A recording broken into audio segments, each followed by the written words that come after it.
I pulled the RV off the narrow, dusty road and into the shadow of Dead Man's Gulch. The engine sputtered to a stop, and for a moment I sat there in silence, staring out at the barren valley stretching before me. The Ruby Mountains loomed in the distance, jagged and dark against the fading light. This was exactly what I wanted: isolation, quiet, and a place where the world couldn't find me. The RV had become my escape after Laura died. I could roam wherever I wanted, park wherever I pleased, and it felt like a kind of freedom. But now, sitting here in the middle of nowhere, I couldn't shake the feeling that I wasn't alone. The place had a weight to it, like the air was thick with something unseen, something waiting. I climbed out of the RV and stretched, the dry desert air biting at my skin as the temperature dropped with the setting sun. Dead Man's Gulch was as desolate as it sounded. I had read about it in a ghost stories book I found at a thrift store, some legend about miners who disappeared back in the late 1800s. They supposedly saw shadowy figures in the valley at night before the earth collapsed and swallowed them whole. I didn't believe in ghosts, cryptids, or any of the nonsense locals spouted about this place. I just wanted to be alone, away from the pitying glances and endless condolences. No one understood how grief gnawed at you, hollowing you out until nothing was left. Setting up camp took about 15 minutes. I parked the RV next to the remnants of an old mining camp. A few rusted-out carts, the skeletal remains of a cabin, and a collapsed mine shaft disappearing into the hillside. It was perfect. No people, no distractions, just me, the desert, and the stars. By the time I finished dinner, canned chili, nothing fancy, the sun had dipped below the horizon.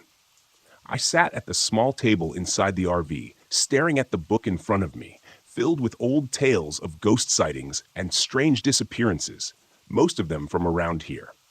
The locals called it the Phantom of the Mines, a shadowy creature that haunted the valleys, stalking anyone who got too close to the abandoned shafts. I flipped through the pages, skimming over accounts of miners swearing they'd seen something dark moving in the fog just before disaster struck. I shook my head and closed the book. Ghosts, shadows, it was all nonsense. Laura would have laughed at the idea. She'd never been scared of anything. Not the woods, not the wild. She was fearless. But I wasn't Laura. As I cleaned up, the RV's lights flickered. I paused, glancing at the ceiling. The lights steadied again, and I let out a breath I hadn't realized I was holding. Just a glitch, I told myself. The RV was old, things broke. But the air suddenly felt colder. When I glanced out the window, I swore I saw movement, something shifting in the darkness just beyond the headlights. I stepped outside, the crunch of gravel under my boots the only sound. The night was still, too still, the kind of quiet that presses down on you. I scanned the area, the beam from my flashlight cutting through the shadows. Nothing moved, just rocks, dirt, and the skeletal remains of the old mining camp. Then I heard it. Faint, like the sound of gravel shifting underfoot. The hairs on the back of my neck stood up. I swung the flashlight toward the sound, but there was nothing there. "Get a grip, Jake," I muttered. "It's just the wind." I turned back toward the RV, ready to call it a night, until I saw them. Handprints, long streaks of dust trailing down the windows, as if someone, or something, had dragged their fingers across the glass. My heart skipped a beat.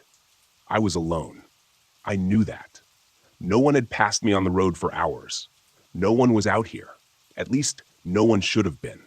I hurried inside, locking the door behind me. The RV felt smaller now, the walls pressing in as the wind outside picked up, howling through the narrow canyon. I sat at the table, staring at the window, waiting. But nothing happened. The next morning, the RV was completely dead. No power, no lights, no water pump, nothing. I checked the battery. It was completely drained. It didn't make sense. I had it checked before I left. It was supposed to last for weeks. Frustrated, I spent most of the day trying to figure out what was wrong, but everything seemed fine. The battery had just died. By late afternoon, I gave up. I was stuck here for the night. I cursed under my breath. But deep down, I knew this wasn't just bad luck. I decided to go for a walk, maybe clear my head. The old mine shaft loomed in the distance, and I made my way toward it. The ground was hard and cracked, littered with strange, deep marks crisscrossing the dirt. They looked like they'd been dragged by something large. Too large. At the mine's entrance, the air was cooler, thick with the smell of dust and rot. The opening had collapsed years ago, the rocks jagged and sharp.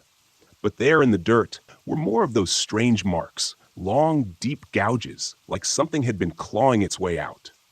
I backed away, chest tightening. It was just a mine, just old rocks and dirt. But as I turned to leave, I caught something in the corner of my eye, a shadow moving at the edge of the rocks. I whipped around. Nothing. I ran back to the RV, heart pounding. That night, the first knock came just after midnight, a loud, deliberate bang on the side of the RV. I shot up, grabbing the shotgun by my bed. My hands shook as I loaded it. Another bang, closer this time. "Who's there?" I shouted, voice cracking. No answer, just the sound of gravel shifting. I grabbed the flashlight and threw open the door. The cold hit me hard. The beam cut through the darkness. Nothing. No one. But then I saw it. A dark, shifting figure at the edge of the rocks. Its form flickered like smoke in the wind. It didn't have a face, but I felt its eyes on me. I raised the shotgun and fired. The blast echoed, but the thing didn't move. It just faded. I stumbled back inside, locking the door. The lights flickered and then went dark. I sat in total blackness, shotgun in my lap, waiting. But it didn't come back. By morning, I'd had enough. I packed up and climbed into the driver's seat. Miraculously, the RV started like nothing had been wrong. I didn't wait. I hit the gas, speeding away from Dead Man's Gulch. The weight in the air lifted, the fog was gone. But I couldn't shake the feeling I had narrowly escaped something dark, something still waiting in those mines. And as I drove, I kept checking the rearview mirror, just in case.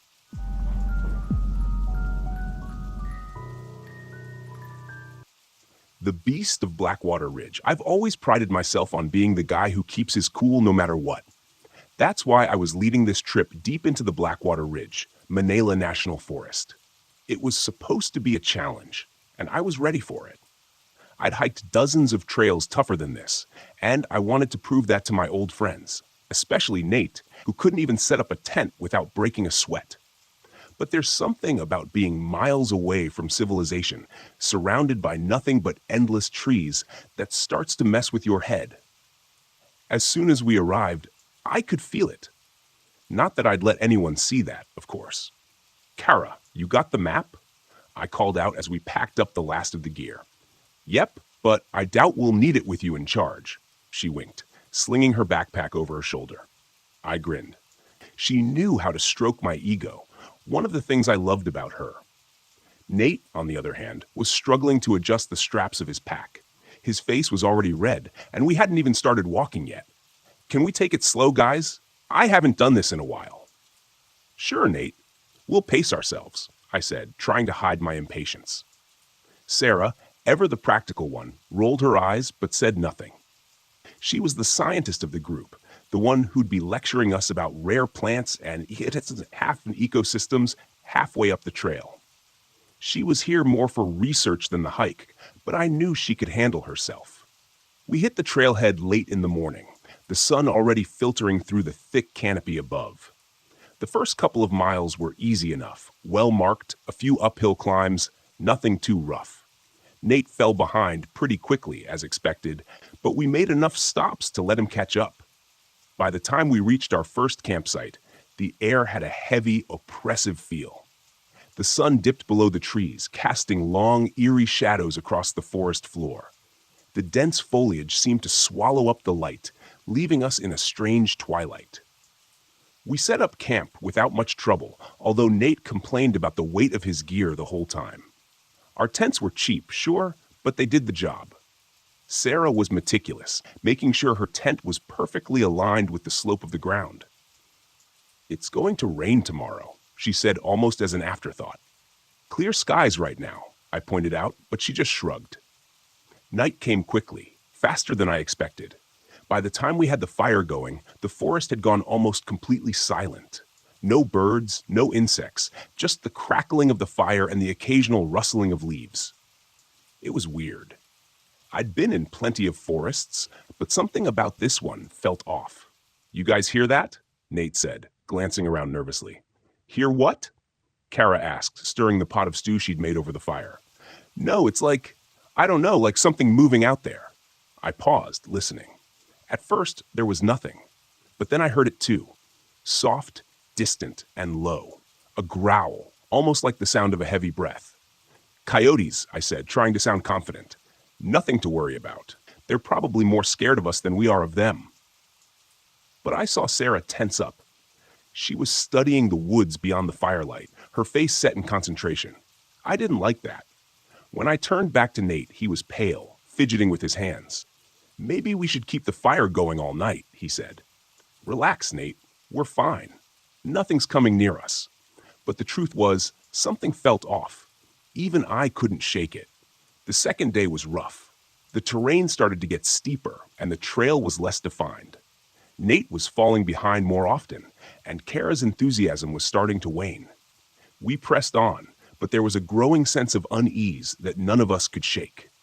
Halfway through the day, we found something that made me stop in my tracks. A deer carcass, ripped apart and strewn across the trail. Blood, dark and congealed, soaked into the ground around it.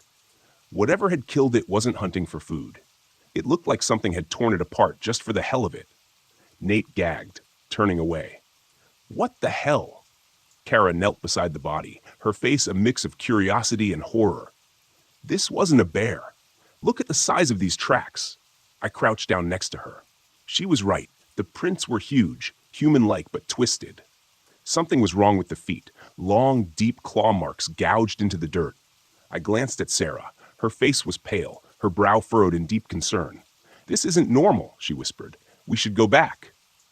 The confident TJ who could handle anything suddenly felt a sliver of doubt crawl up his spine. Nah, we're fine, I said, brushing it off. It's just some animal. We'll be careful. Let's keep moving.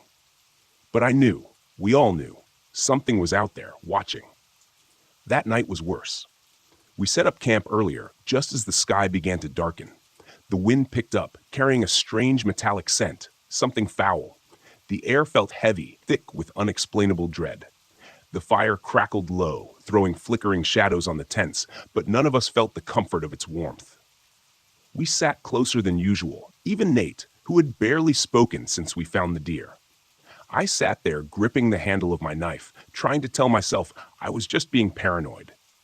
But when I looked at the faces of my friends, I knew I wasn't the only one feeling it. Do you hear that? Sarah said suddenly, her voice barely a whisper. We all went silent, listening. At first, there was nothing but the wind in the trees. Then I heard it, a low guttural growl, closer this time. What the hell is that? Nate's voice cracked, his eyes wide with fear. It's just an animal, I said again, though I wasn't sure who I was trying to convince anymore. But it wasn't. We all knew that. This was something different. Something wrong. From the shadows beyond the firelight, something moved. It was fast, so fast I barely caught a glimpse, but I saw enough. A tall, hunched figure just beyond the ring of light watching us. Its eyes glowed bright and unnatural. Kara stood up. I'm going to check it out. No, Sarah hissed, grabbing her arm. Stay here, don't be stupid. But Kara, always fearless, shook her off and stepped into the darkness. Kara, I shouted, grabbing my flashlight. I scanned the darkness. Then I saw it. A tall, gaunt creature with dark, leathery skin and glowing red eyes. It lunged. Kara screamed. We ran, and we never saw her.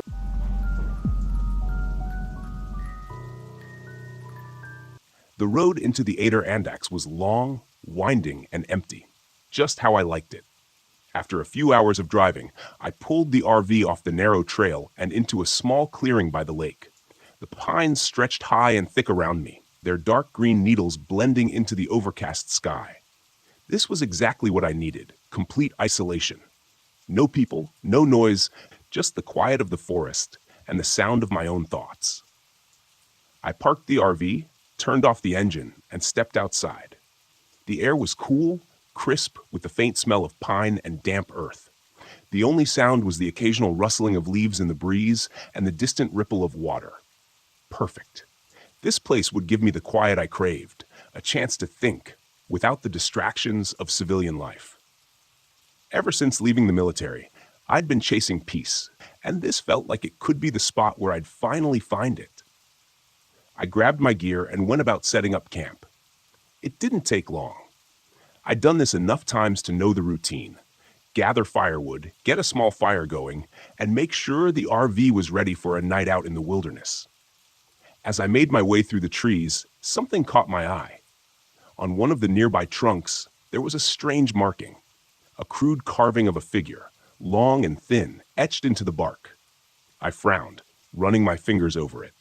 Just a kid's prank, I figured, probably a bored hiker from weeks ago. But as I moved through the forest gathering wood, I found more of them.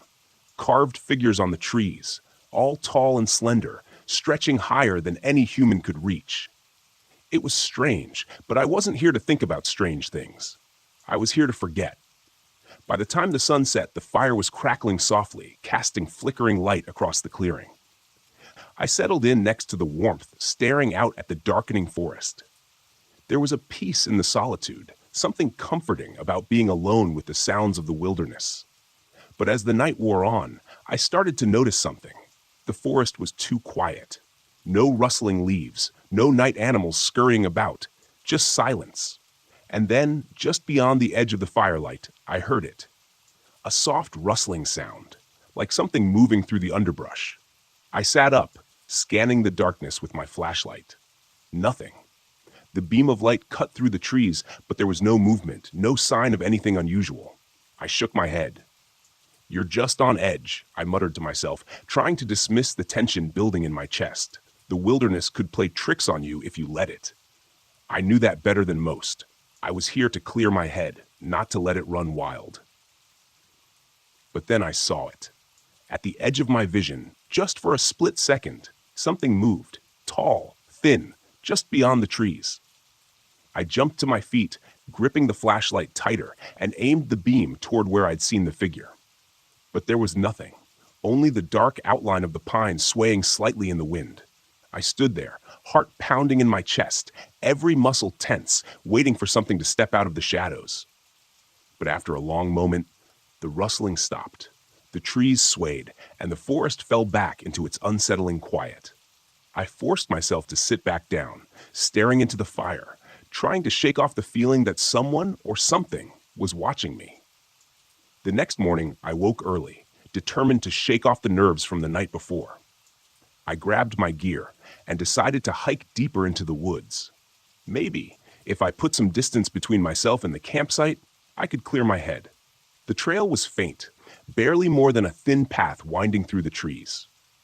As I walked, I found more of the carvings on the trees, each one stranger than the last. They were everywhere, slender, elongated figures with no faces, all staring outward, all watching. The forest felt darker here, the canopy thick enough that the sunlight barely broke through. About an hour in, I reached a ridge overlooking the valley. The view was stunning, endless trees stretching out below, the mountains rising in the distance. I was about to pull out my camera when I heard footsteps behind me. "Morning," a voice said. I turned to see an older man, probably in his 60s, standing a few feet away. He was holding a bundle of firewood in his arms, his face weathered and sun-creased like someone who'd spent his entire life outdoors. "Didn't expect to see anyone out here," I said, giving him a nod. "Not many people come this deep into the forest," the man replied, his voice low and rough. He looked me up and down, then glanced toward the valley. "You camping nearby?" "Yeah, just over by the lake. Trying to get some quiet." He gave me a long look, his expression unreadable. "You should be careful. This part of the Adirondack, it's different." "Different how?" I asked, raising an eyebrow. He glanced around, his eyes flicking nervously toward the trees. "There's something in these woods. People call it the Watcher. It stays deep in the forest, watching from the shadows. You see it once, and you'll start seeing it everywhere." I laughed, shaking my head. "Local ghost stories." The man didn't smile. "It's not a story. It's real. People who see the Watcher, they don't come back the same." He took a step closer. "I'm telling you this because you look like you've seen things. You know when something's not right, and something's not right here." I met his gaze, feeling that familiar knot of unease tightening in my gut. "What do you mean?" You'll know when it's close. You'll hear it first, and then you'll feel it, he turned, starting back down the trail.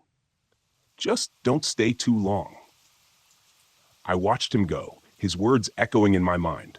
Part of me wanted to laugh it off as superstition, but the way he'd looked at me, like he'd seen the same thing I had last night, made it hard to dismiss. That evening, back at camp, the unease was worse. The forest felt like it was closing in, the trees towering higher than I remembered, the shadows deeper, darker. The wind had picked up, making the fire flicker and sputter, but it didn't drown out the sounds. The rustling came back, louder this time, and with it something else. Footsteps, slow, deliberate, circling the campsite.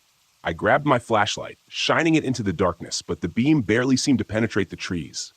The footsteps stopped as soon as the light hit them, but when I moved the beam, they started again. I stood, turning in a slow circle, the flashlight in one hand and my knife in the other. My pulse was pounding, adrenaline kicking in. Every instinct I had screamed that something was wrong, that I wasn't alone out here. But no matter how hard I looked, I couldn't see anything. And then, just beyond the firelight, I saw it. A figure, tall and impossibly thin, standing between the trees. Its body was almost skeletal, its limbs too long, its head bent slightly as if it were watching me from above. Its eyes, or where its eyes should have been, were hollow, dark pits that stared right at me. My blood ran cold. I took a step back, my breath catching in my throat. The figure didn't move. It just stood there, watching, its presence pressing down on me like a weight. I didn't waste time. I packed up everything, threw it into the RV, and started the engine. As I drove away, the carvings seemed to watch me, following me down the narrow trail, their hollow eyes staring. I didn't stop until I was miles away from the Aider, the forest shrinking in the rearview mirror. But even as the trees thinned and the road stretched out in front of me, I couldn't shake the feeling that the watcher was still out there, somewhere in those woods. It was still watching, and maybe it always would be.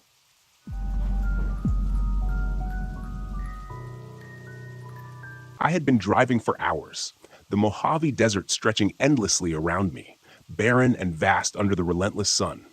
The road was long behind me now, just an empty trail of dust leading out to nowhere. Perfect. This was exactly what I needed. A break from work, from the grind, from people. Out here, there was nothing but silence and space. No cell towers, no deadlines, no distractions. Just me and the desert. I pulled the RV to a stop near a rocky outcrop and stepped out. The air was dry and still, the kind of quiet that felt like it was pressing down on you. I took a deep breath, inhaling the warm scent of sand and stone. This was my escape. No buzzing phone, no frantic emails, just the open sky and the endless horizon. I set up camp quickly, parking the RV in the shade of the rock formation and pulling out my gear. I wanted to explore before the light faded. There was something about the desert that always fascinated me, the way the landscape shifted from harsh to beautiful in a matter of hours. But right now, I was focused on one thing: silence. After weeks of being glued to my phone and running from meeting to meeting, the thought of being completely disconnected was a relief. No cell reception out here, no GPS signal, just me and the land. As I unpacked, I heard it, a faint sound, almost too soft to notice, a rhythmic beeping. At first, I thought it was something inside the RV, maybe an alarm or a piece of equipment malfunctioning. But after a quick check of my gear, everything seemed fine. The sound persisted, though, steady and faint, like a pulse just beneath the surface. I stepped outside, trying to pinpoint where it was coming from, but the desert was quiet. The only sound was the faint wind rustling through the rocks. I brushed it off, assuming it was some distant echo of the RV's systems, and finished setting up camp. As the sun began to sink below the horizon, I felt that familiar sense of calm wash over me. This was why I came here, to escape, to let my mind breathe. But that night, the beeping came back.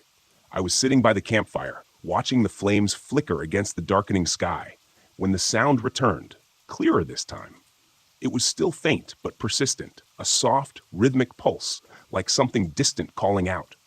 I stood, trying to shake off the uneasy feeling creeping up my spine. I wasn't the type to get spooked easily. Logic and reason were my tools, and they had served me well in the world of engineering. But there was something about the sound, something that felt wrong. I grabbed my flashlight and stepped away from the fire into the darkness. The desert stretched out before me, vast and empty. I started walking, following the faint sound. The rhythmic pulse grew louder as I moved away from the RV. For a while, I saw nothing but sand and rock. The beeping seemed to fade, then grow louder again, like it was moving with me, always just out of reach. I kept walking, the beam of my flashlight cutting through the night. But every time I thought I was getting closer, the sound slipped away. Finally, I stopped. My pulse was racing now, my breath coming in short, sharp bursts. The beeping had faded again, leaving me standing alone in the middle of the desert. The silence around me was heavy, almost suffocating. I turned back toward the RV. The fire still glowed faintly in the distance as I walked. The beeping returned, faint but steady, like a distant heartbeat. The next morning, the sound was gone. The desert was still quiet, as if nothing had happened. I told myself it was just my mind playing tricks on me. Isolation could do that. The vast emptiness of the desert, the absence of any familiar sounds, it could mess with your head. I decided to hike further out, hoping to clear my mind. The landscape stretched endlessly in every direction, the sun already beating down on the sand. I grabbed my gear, making sure I had plenty of water, and started walking toward a rocky ridge I had spotted in the distance. Halfway there, I saw him, a man walking toward me from the opposite direction, his figure small against the endless desert. I hadn't expected to see anyone out here. This was a remote area, far off the beaten path. As the figure grew closer, I could make out an older man, his clothes worn and dusty, his face lined and weathered from the sun. "Hey," I called out, raising a hand as we approached each other. The man nodded, his eyes distant, almost vacant. "You camping out here alone?" he asked, his voice hoarse. "Yeah, just me," I said, a little taken aback by his bluntness. "I've been walking for days," he said, his eyes scanning the horizon. "You heard it yet? The signal?" I blinked, unsure if I had heard him right. "The signal?" He nodded, his expression grim. "You'll hear it. Once you hear it, you can't get it out of your head. I've been following it for days. It doesn't stop." A chill ran down my spine. "What are you talking about?" The man glanced around nervously, as if the desert itself was listening. "There's something out here. Something that's been broadcasting for years. It gets inside your head. Starts with the beeping, then it gets louder. You'll see." I stared at him, unsure of what to say. He looked dehydrated, sunburned, like he'd been wandering the desert for days without rest. I offered him some water, but he shook his head and started walking again, heading back the way he came without another word. I stood there, watching him disappear into the distance, his words echoing in my mind. Once you hear it, it doesn't stop. That night, the beeping was louder. I couldn't ignore it anymore. The sound pulsed through the silence, steady and rhythmic, like it was coming from somewhere deep beneath the earth. I tried to sleep, but every time I closed my eyes, the sound was there, burrowing into my mind. I couldn't take it anymore. I grabbed my gear, flashlight, GPS, water, and set out into the desert. I had to find the source. I had to know what was causing the sound. The desert was pitch black, the sky filled with stars. My flashlight cut through the darkness, the beam dancing across the rocks and sand as I followed the beeping. It was louder now, almost frantic, like it was pulling me towards something. The GPS was acting strange, flickering in and out, as if the signal was being disrupted. But I kept moving, my footsteps crunching in the sand. The beeping grew louder with every step. After what felt like hours, I saw it, a structure half buried in the sand. A bunker or a weather station, long abandoned. The beeping was deafening now, emanating from somewhere inside. I hesitated, standing at the entrance of the bunker. The door was ajar, rusted and creaking in the wind. Everything in me screamed to turn back, to leave and forget about the sound. But I couldn't. The signal was pulling me in. I stepped inside. The air in the bunker was stale, suffocating. My flashlight flickered as I moved through the narrow corridor, the walls lined with rusted equipment and old, faded maps. The beeping was louder now, echoing through the metal walls, vibrating in my chest. At the end of the corridor, I found a small room. In the center, there was an old radio tower, its equipment still faintly powered by some unknown source. But that wasn't what caught my attention. On the walls were symbols, strange, intricate markings that looked like they had been carved into the metal. They spiraled outward, converging on the radio tower as if they were feeding into it. In the corner of the room, I found a journal. Its pages were yellowed and brittle. The entries were short, scrawled in frantic handwriting. They talked about the signal, how it started with the beeping, how it got louder, how it never stopped. "It gets inside your head," one entry read. "It's not just a sound, it's alive." As I read, the beeping shifted, turning into a high-pitched screech that pierced through my skull. I dropped the journal, clutching my head as the sound rattled through my brain. It wasn't just a signal. It was something more, something that had been waiting, broadcasting, pulling people in. I had to get out. I stumbled out of the bunker, the sound still ringing in my ears. The desert spun around me. I ran, my legs weak, my mind spinning. The landscape warped, the rocks and sand shifting as if the desert itself was alive, moving with the signal. When I finally made it back to the RV, I collapsed inside, my head pounding. The beeping was now a constant, dull hum in the back of my mind. I left the desert the next morning, driving as fast as I could. The beeping was still faint, but persistent. I didn't look back. Even now, days later, back in the city, I can still hear it, a faint, rhythmic pulse in the back of my mind. Always there, always calling me back. The signal isn't done with me yet.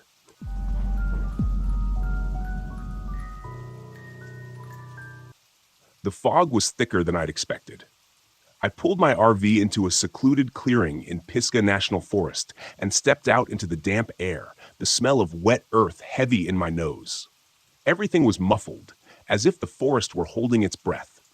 The trees were shrouded in mist, their trunks fading into the gloom, and the trail I'd heard so much about was hidden somewhere out there, waiting for me. I'd come here to find something unique. My vlog had been stagnating, and I needed a fresh angle. A fellow hiker had mentioned an unmarked trail, a path that didn't appear on any maps. One locals swore disappeared and reappeared as if it had a life of its own. Perfect. If I could document it, film the mystery, my audience would eat it up. I grabbed my camera, set it up, and filmed a quick introduction. Hey everyone, it's Nate here, and I'm in the middle of the misty Pisgah National Forest, about to track down the infamous Vanishing Trail. Legend says this path comes and goes, and people who wander too far down it don't come back. Let's see if that's true. I packed up my gear and set off into the fog. The forest was silent, the only sound my boots crunching on damp leaves. I had a GPS in my pocket just in case, but I didn't plan to use it unless things got really bad. I wanted to go off the grid, find this mysterious trail, and see if there was anything to the rumors. I'd always been a skeptic. Ghost stories and folklore are fun to tell around a campfire, but not much else. As I walked, the fog thickened, swallowing the trees. It clung to my skin, cold and heavy. It wasn't long before I found the first strange marker, a stone slab jutting from the ground, its surface covered in spiraling symbols that didn't look like any language I knew. I filmed it, talking into the camera as I described the find. This looks like something from an old burial ground, but there's no mention of this on any maps. Really makes you wonder what else is out here, hidden beneath the fog. I kept moving. The trees closed in tighter, and the trail became fainter, more overgrown. Soon, it was little more than a game trail, barely wide enough to follow. I pushed forward, keeping the camera rolling. But after another hour of hiking, the trail simply disappeared. One moment, there had been a clear path. Now it was gone, swallowed by the forest. I checked my GPS, but the signal flickered weakly. The screen showed I was in the middle of nowhere. No path, no landmarks, just a blank screen with a blinking dot. Me. Alone. In the fog. "Okay," I muttered. "You've dealt with worse." I turned back the way I'd come, but the forest looked different now. The trees seemed closer together, the undergrowth denser. The fog was disorienting, and I had to rely on instinct to retrace my steps. The GPS was useless. I kept walking, scanning the ground for signs of the trail, but there was nothing. I was starting to feel uneasy. That's when I heard it. Footsteps. Not mine. I froze. The sound came from deeper in the forest, slow, deliberate footsteps crunching on the leaves. I turned, scanning the fog, but there was nothing, just the swirling mist. Then, out of the gloom, a figure emerged. An older man, his clothes tattered and damp, his eyes wide and vacant. "Hey," I called, my voice echoing through the stillness. "You lost too?" The man looked at me for a moment, then shuffled forward. He seemed off. His clothes were torn, his face pale, and there was a distant look in his eyes, like he wasn't entirely there. "I've been walking for days," he said, his voice hoarse. "The trail, it keeps changing." "Are you okay?" I asked, stepping toward him. He shook his head. "No one's okay out here." I frowned, feeling a cold knot of fear tighten in my stomach. "What do you mean?" "The trail, it moves. I've seen it, watched it disappear and reappear. It's not just a path, it's the forest. It doesn't want us to leave." I stared at him, my mind racing. This guy was either delirious or onto something. Either way, I didn't like the way he was talking. "Look, I have a GPS," I said, pulling it out. "We can find our way back." The man glanced at the GPS, then back at me. "It won't help. The forest is messing with it." I didn't believe him. I couldn't. I was a rational guy, and this was just a forest. I'd get us back to my RV, get this guy some help, and be done with it. But as we walked, things got stranger. The mist thickened, wrapping around the trees like a living thing. The forest seemed to shift with every step. What had been an open path a moment ago would be choked with brambles. When I looked back, trees seemed to loom closer, twisting into unfamiliar shapes. The man, whose name I learned was Eli, grew more agitated with every passing minute. "It's watching us," he muttered. "It knows we're here." "Who's watching?" I asked, growing impatient. "The forest," he said, his voice barely a whisper. "It's alive, and it's been here long before we were." I ignored him, focusing on the GPS, but even that was failing me. The screen flickered, the signal cutting in and out. At one point, it showed me standing on a clear path, but when I looked up, there was nothing but trees, thick, twisted trees that looked like they had grown there for centuries. We kept walking, the fog growing thicker, pressing in on us. The air felt heavy, almost suffocating, and the whispers started. Faint at first, like the wind through the leaves, but then more distinct voices calling out from the mist. "Nate," I froze, my heart hammering in my chest. "Did you hear that?" I asked Eli. He nodded, his eyes wide. "It's calling us." "The forest." I tried to shake it off, tell myself it was just the wind, but deep down, I knew that wasn't true. The voice had spoken my name. We came across a backpack tangled in the branches of a tree, high above our heads. It was old, covered in dirt and torn, but when I climbed up to retrieve it, I found fresh supplies inside, water, food, like someone had packed it yesterday. I felt a chill run down my spine. How had it gotten there? Eli was growing more paranoid, his eyes darting around like he expected the trees to come alive at any moment. "We need to leave," he kept saying, "before it's too late." We pushed forward, but no matter which direction we went, we ended up back where we started.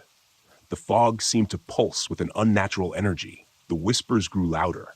Then, without warning, Eli was gone. I turned around and he was just gone. The forest had swallowed him whole without a sound. I called out his name, but there was no response, only the dense mist pressing in on me. Panic set in. I was alone, lost in a forest that didn't want me to leave. The GPS was useless, and my camera was flickering, showing distorted footage of things I hadn't seen. Shadows moving in the trees, figures lurking just out of sight. I started running, my breath coming in sharp gasps. The trees twisted and shifted around me. The fog was so thick I couldn't see more than a few feet ahead. Every time I thought I'd found a way out, the forest closed in, trapping me in a maze of branches and brambles. The whispers were louder now, calling my name over and over. My camera caught glimpses of movement, dark figures moving through the mist, vanishing before I could focus on them. I didn't know what was real anymore. The forest seemed to warp around me, bending reality to its will. Then, just as suddenly as it had begun, the fog broke. I stumbled out of the trees and found myself back at my RV. The mist lingered at the edge of the forest, but it didn't follow. I didn't wait. I grabbed my keys, threw my gear into the RV, and drove, my hands shaking on the wheel. I didn't stop until I was miles away, the forest a distant memory in the rearview mirror. Back home, I reviewed the footage. I expected to see the horror I'd witnessed, the proof of the vanishing trail and the strange, shifting forest. But the videos showed nothing. The trail looked normal. The mist wasn't as thick, and Eli wasn't in the footage at all. It was like he'd never existed. I tried to tell myself it had been a bad trip, that my mind had played tricks on me. But deep down, I knew the truth. The forest had let me leave, but it hadn't forgotten me. And I had a feeling it was waiting somewhere in the mist for me to return.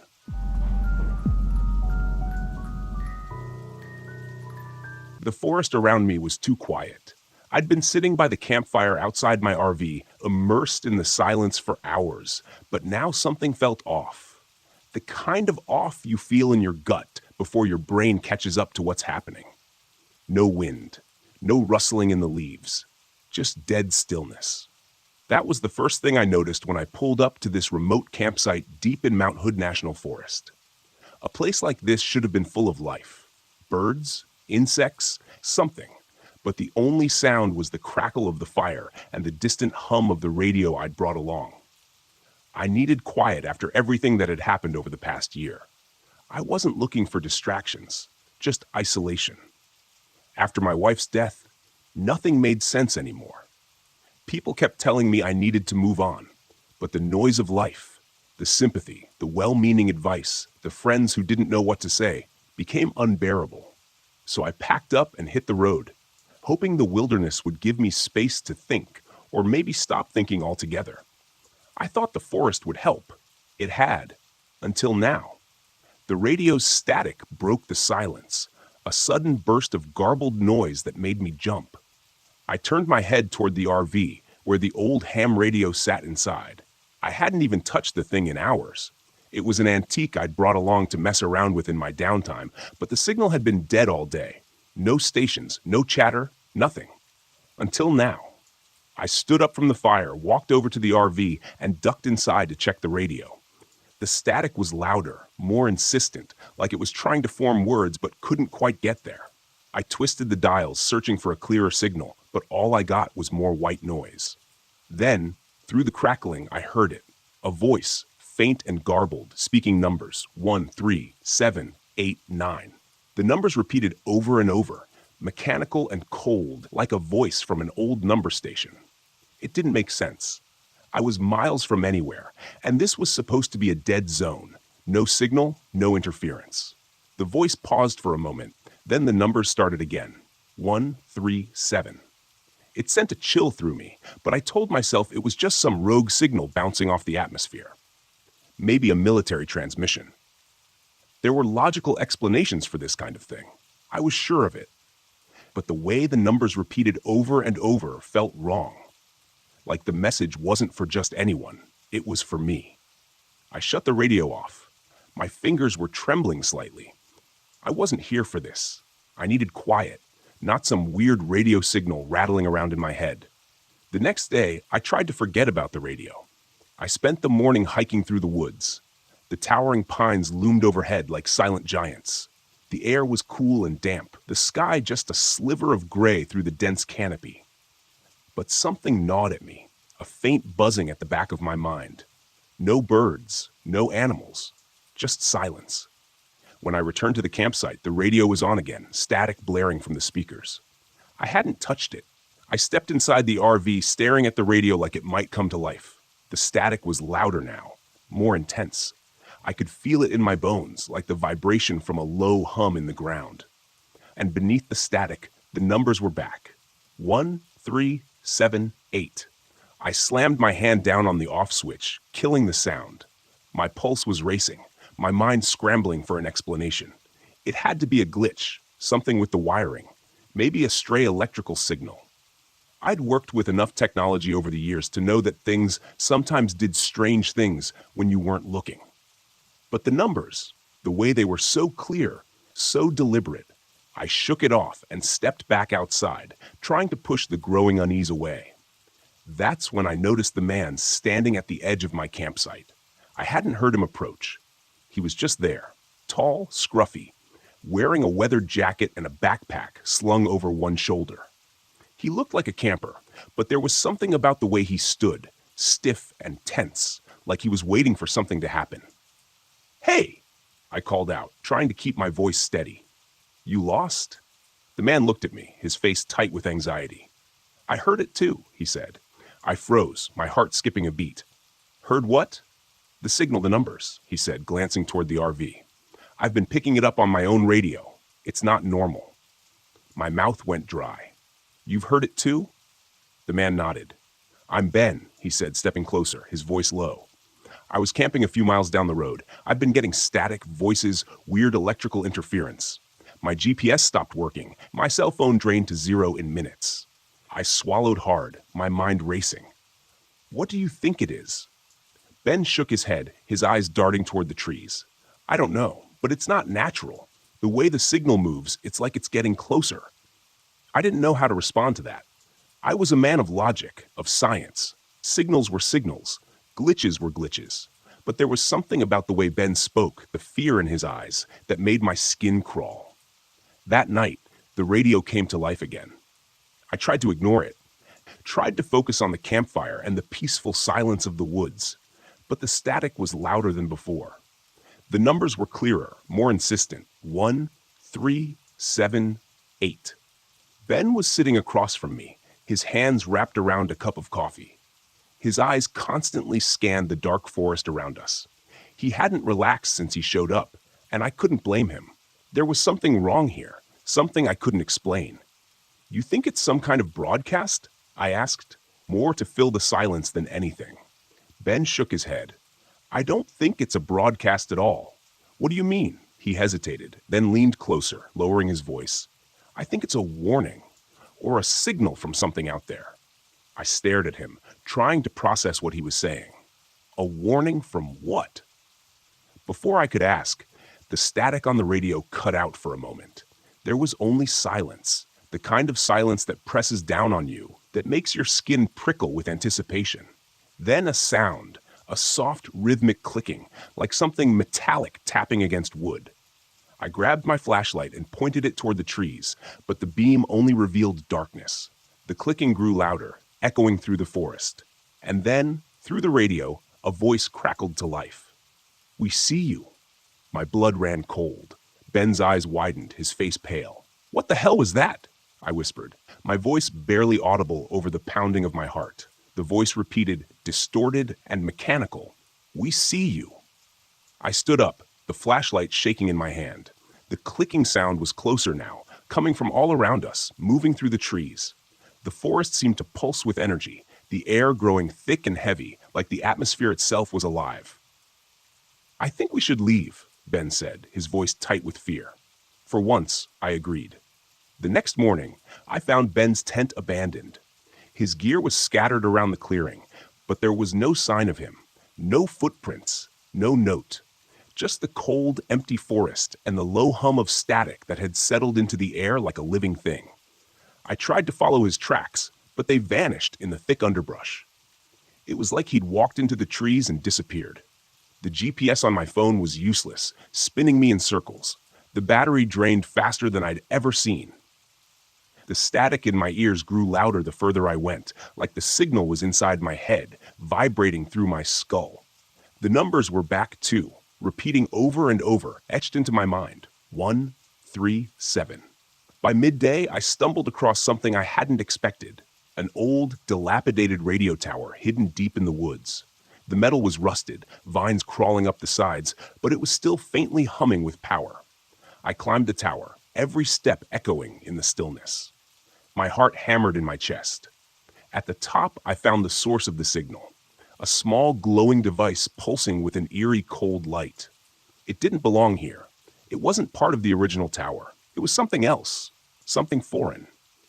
I reached out and touched it, and the static in my head exploded. The numbers, the clicking, the voices, it all crashed into me at once, an unbearable cacophony of sound.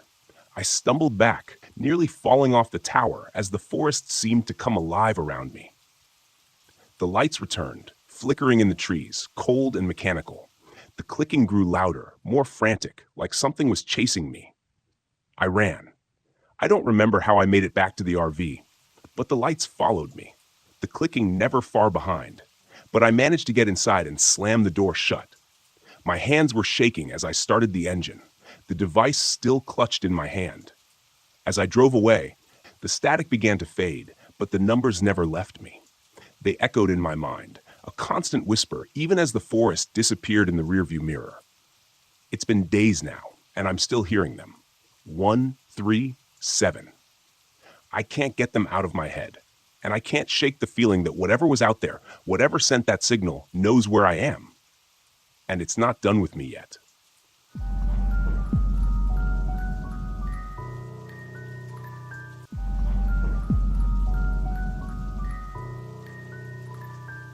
It wasn't my first job, and it sure as hell wasn't supposed to be my last, but something about that night didn't sit right from the beginning.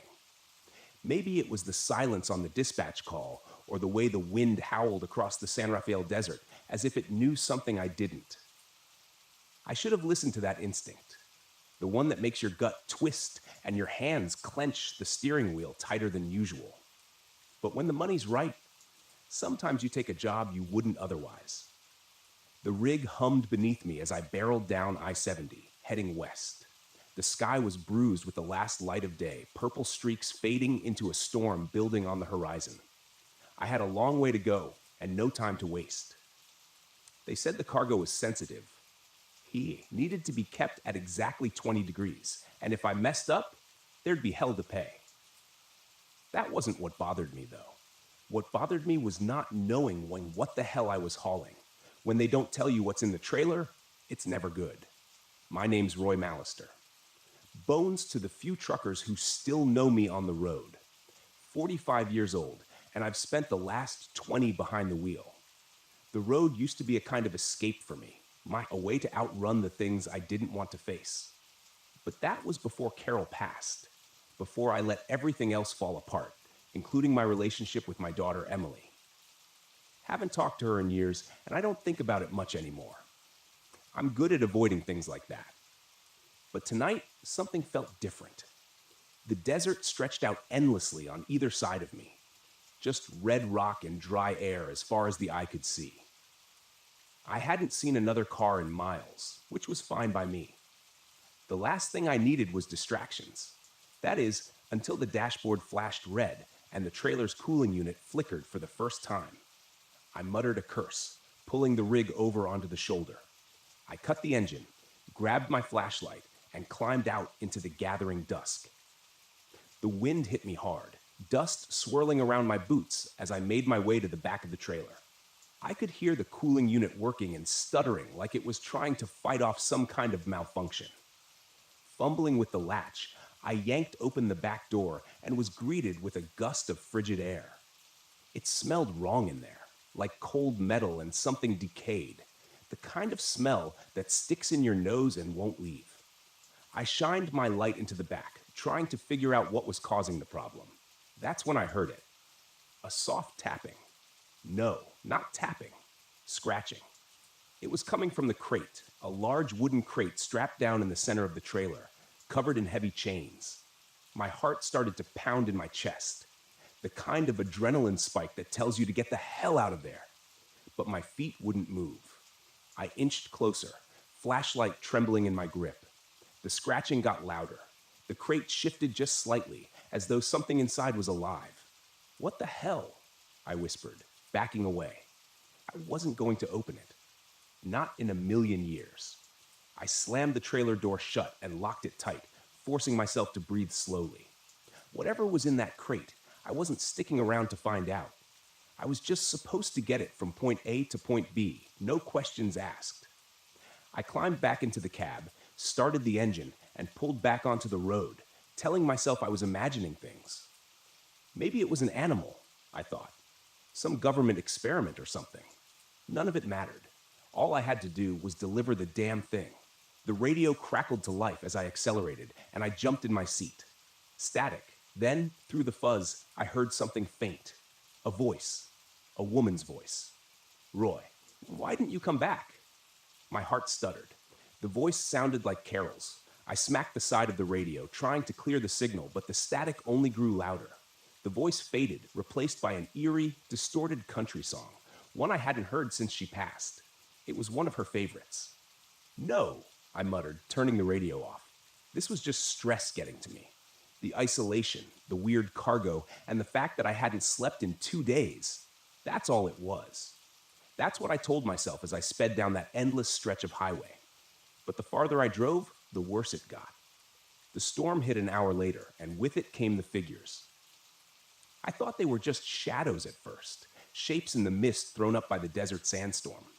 But as the wind howled and the sand lashed against the windshield, I could swear I saw them. People walking along the roadside. No, not people. Ghosts. Old men in trucker caps, women in long, flowing dresses, their faces pale and hollow, their eyes dark as the night. I gripped the wheel tighter, trying not to look. If I didn't look, they weren't real. That's how it works, right? I blinked hard, forcing my eyes back on the road, but I couldn't shake the feeling that someone, something, was watching me, following me. The trailer lurched hard, like something had slammed into the back of it. What the hell? I shouted, swerving the rig as I fought for control. My headlights cut through the dust, illuminating the desolate highway, but there was nothing there. Nothing but empty miles. The trailer shook again, then came the knocking, loud, rhythmic, like someone was pounding on the inside of the crate.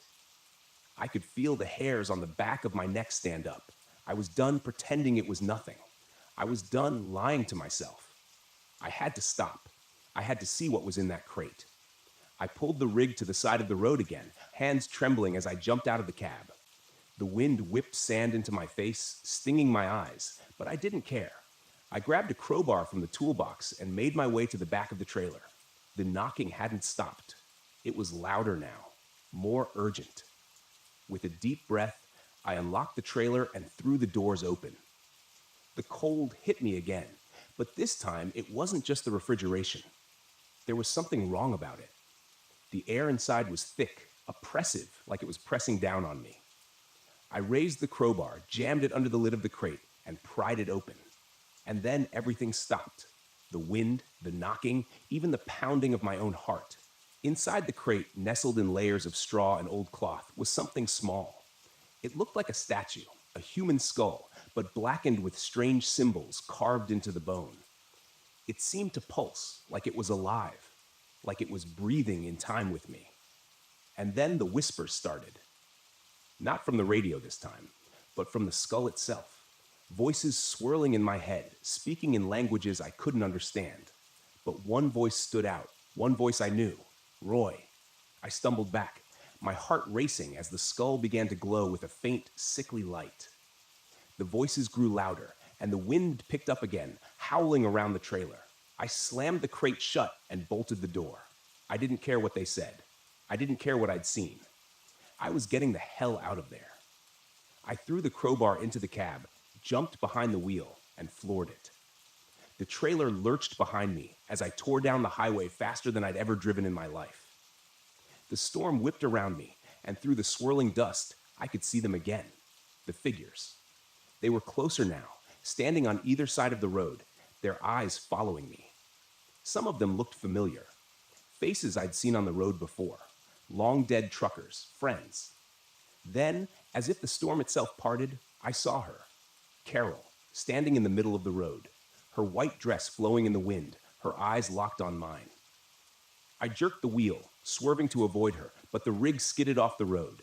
The trailer jackknifed as it skidded across the desert sand.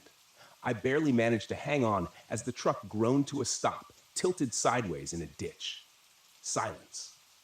I sat there for a long time, staring out into the empty desert, trying to breathe. The storm passed, but I knew it wasn't over. I reached for my phone. No signal. No way out. And then, just as the last light faded from the sky, I saw her again. Carol, walking slowly toward me. Her face pale and cold, her eyes filled with something I couldn't understand. "Roy," she whispered, her voice soft but clear in the stillness. "It's time to come home." I didn't run. I didn't scream. I just sat there, waiting as the darkness closed in around me.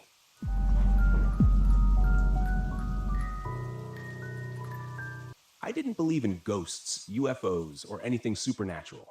I spent most of my career chasing down so called paranormal phenomena and explaining them with cold, hard facts.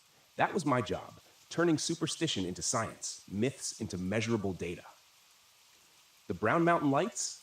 They were just another mystery waiting for a rational explanation.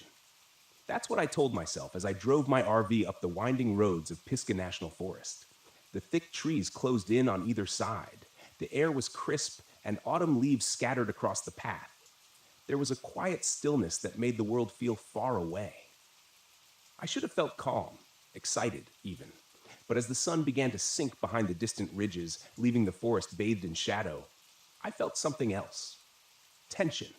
Shaking it off, I parked the RV at the remote campsite I'd scouted. This was supposed to be a solo trip, a few days to get up close and personal with the Brown Mountain Lights, interview locals, take readings, and prove once and for all that the lights were nothing more than atmospheric conditions or optical illusions. I had all the gear I'd need: high-resolution cameras, thermal scanners, EMF detectors, the works. I wasn't expecting to find anything supernatural, just an anomaly. And anomalies had explanations. But the moment I stepped out of the RV, a chill ran through me. The trees rustled softly, as if whispering some secret I wasn't meant to hear. Focus, I muttered to myself, dragging my gear out and setting up the cameras, angling them toward Brown Mountain Ridge. I had a perfect view of the ridge from my campsite, miles away, but clear in the distance. That's where the lights were supposed to appear. By the time I was fully settled in, I was sitting outside the RV, bundled in a jacket, sipping coffee, and staring out into the dark, waiting. The forest was eerily silent. No birds, no wind, nothing. Just stillness. Then, around midnight, I saw them. At first, they were faint, flickering, small orbs of light hovering just above the ridge. I squinted, adjusting the focus on my binoculars. There they were. Three lights bobbing in the air like they were floating on an invisible current. I grabbed my camera, flipping the switch to start recording, but nothing happened. The lens stayed black. The screen dead. What the hell? I muttered, fiddling with the buttons. Fully charged and brand new, the camera shouldn't have malfunctioned. I checked the battery, clicked it back into place, and tried again. Still nothing. Frustration surged through me. This was exactly what I'd come here for. The lights, right there in front of me, and I couldn't even capture them. I stood up, grabbing my thermal scanner, but when I flipped it on, the screen flickered, then went dark. "Come on," I whispered, trying to stay calm. The gear wasn't cheap, and none of it should have been failing, but it was, piece by piece. The lights danced on the ridge, growing brighter, closer. My heart raced. I wasn't scared, I told myself. I was just annoyed. The logical part of my brain struggled to make sense of it. Maybe the electronics were glitching because of interference. Some kind of electromagnetic field or something. I took a deep breath, trying to settle my nerves. But the lights, those strange pulsing orbs, kept moving, almost as if they were drifting toward me. The air turned cold, so cold that I could see my breath misting in front of my face. A thin layer of frost started forming on the ground, on the RV windows, on my gear. I pulled my jacket tighter around me, my hands beginning to stiffen in the chill. It didn't make sense. The weather forecast had called for a cool night, but nothing like this. I checked my phone's temperature app. 30 degrees? Impossible. I glanced at my surroundings, feeling the silence close in around me. Then I noticed the lights were no longer on the ridge. They were much closer now, floating just above the treetops, flickering like distant fireflies, but larger. Too large. I watched, heart pounding, as they bobbed and weaved. Their glow cast long shadows on the ground. I pulled out my phone to take a video. The screen flashed, then went black. It wouldn't turn on. Frustration boiled over. I slammed the phone down on the camping table. It bounced. I stood there, fists clenched, trying to keep my cool. This was why people got sucked into believing nonsense, because technology failed at the worst possible moment. The lights weren't supernatural. There had to be an explanation, Maybe the cold was messing with the equipment or some kind of atmospheric distortion. But then I saw the handprints. Small, faint handprints etched in frost on the RV window. They hadn't been there before. I knew that. I stared at them, my breath catching in my throat. They looked like the handprints of a child, no more than a few inches across. And they were slowly, gradually melting away in the cold. A prickling sensation crawled up the back of my neck. I turned to look at the lights, now hovering at the edge of the forest. Close enough that I could make out their eerie bluish glow. They flickered in the trees, moving in slow, lazy circles, as if they were watching me, waiting for me. The rational part of my mind screamed that it was impossible. There was no way the lights could have traveled that fast. No way they could be this close. I'd seen videos, read reports. They were always distant, spectral, unreachable. But now they felt personal, as if they were beckoning me. I swallowed, my throat tight. Without thinking, I took a step forward. The cold deepened, pressing in on me from all sides. The frost crept up the sides of the RV, spreading like delicate veins. The temperature continued to drop. My breath came out in ragged gasps, and my vision blurred. The lights drifted deeper into the trees, flickering and glowing, moving in a pattern that felt deliberate, like they wanted me to follow. And I did. I grabbed my flashlight, my hands trembling as I made my way toward the forest's edge. The beam of light was weak, barely cutting through the dark. I kept my eyes on the lights, feeling a strange pull in my chest, like something was urging me forward. As I entered the trees, the world grew darker. The lights danced just out of reach, always a few steps ahead of me, their glow casting an ethereal light on the twisted branches.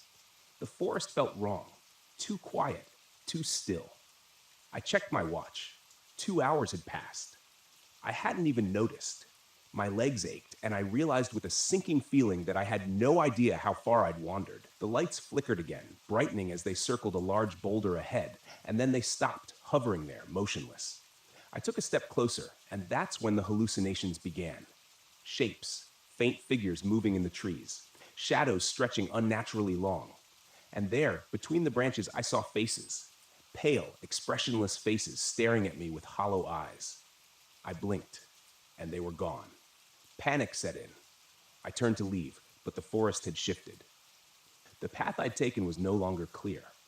Everything looked the same trees, the same twisting branches. The lights pulsed behind me, glowing brighter as if taunting me. I ran.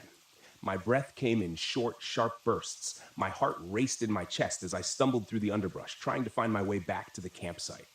The lights flickered at the corners of my vision, but I ignored them. Then I heard it. Footsteps. Light, quick footsteps crunching through the frost behind me. I didn't dare look back. I ran faster, my flashlight flickering and dying in my hand. I broke through the tree line, gasping for air, and saw the RV ahead. A welcome sight. But the air around it was colder than ever. The frost was so thick on the windows that it looked like snow. And there, pressed against the glass, were more handprints, dozens of them. I scrambled inside, locking the door behind me, and collapsed on the floor, panting.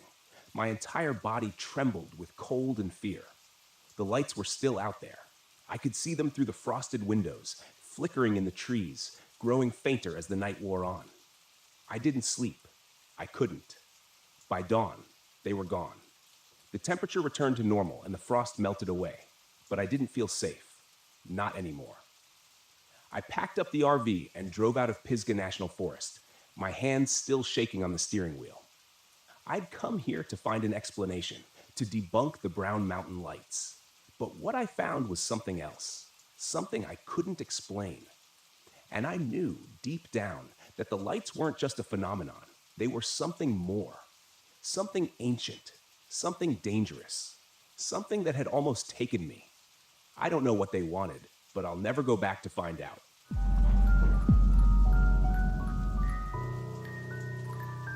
It had been 4 months since the divorce was finalized, and I was still trying to wrap my head around it. The life I had imagined, the woman I thought I would grow old with, it was all gone. That's why I decided to take the RV out to Mount Hood National Forest for a long weekend. I needed to get away from everything. No people, No reminders. Just me and nature. My therapist said it would be good for me to clear my head and reconnect with something that didn't remind me of failure. Honestly, I didn't know if it would work, but I had to try something. If I stayed home, I would have just drowned myself in the silence of my empty apartment. This trip, I told myself, would be different. I could handle the quiet out here. I arrived in the late afternoon, pulling the RV into a spot near Timothy Lake. It was a beautiful area. Tall Douglas firs surrounded the lake like silent sentinels, the water reflecting the sky like a mirror. There were no other campers nearby, which was exactly what I wanted: solitude. I parked, shut off the engine, and took a deep breath. The air was cool, crisp, with that faint scent of pine needles. Perfect. For a moment, I thought I could finally breathe again. After setting up a small campfire, I sat back in my foldable chair, staring at the fading light over the mountains. The only sound was the crackle of the fire and the occasional rustle of leaves in the breeze. Peace. That's what I needed. But as the sun dipped lower, the quiet became overwhelming. There was no wind now, no rustling, no animal sounds. Just me, sitting in a bubble of silence. I checked my watch. It was just after 6 p.m. That's when I noticed it. It was too quiet. The forest around me, which should have been alive with the sounds of birds and insects, was dead silent. At first, I figured it was just a lull, but as the minutes dragged on, the silence pressed down on me like a weight. I could hear the blood pumping in my ears, the soft crunch of every movement I made in my chair.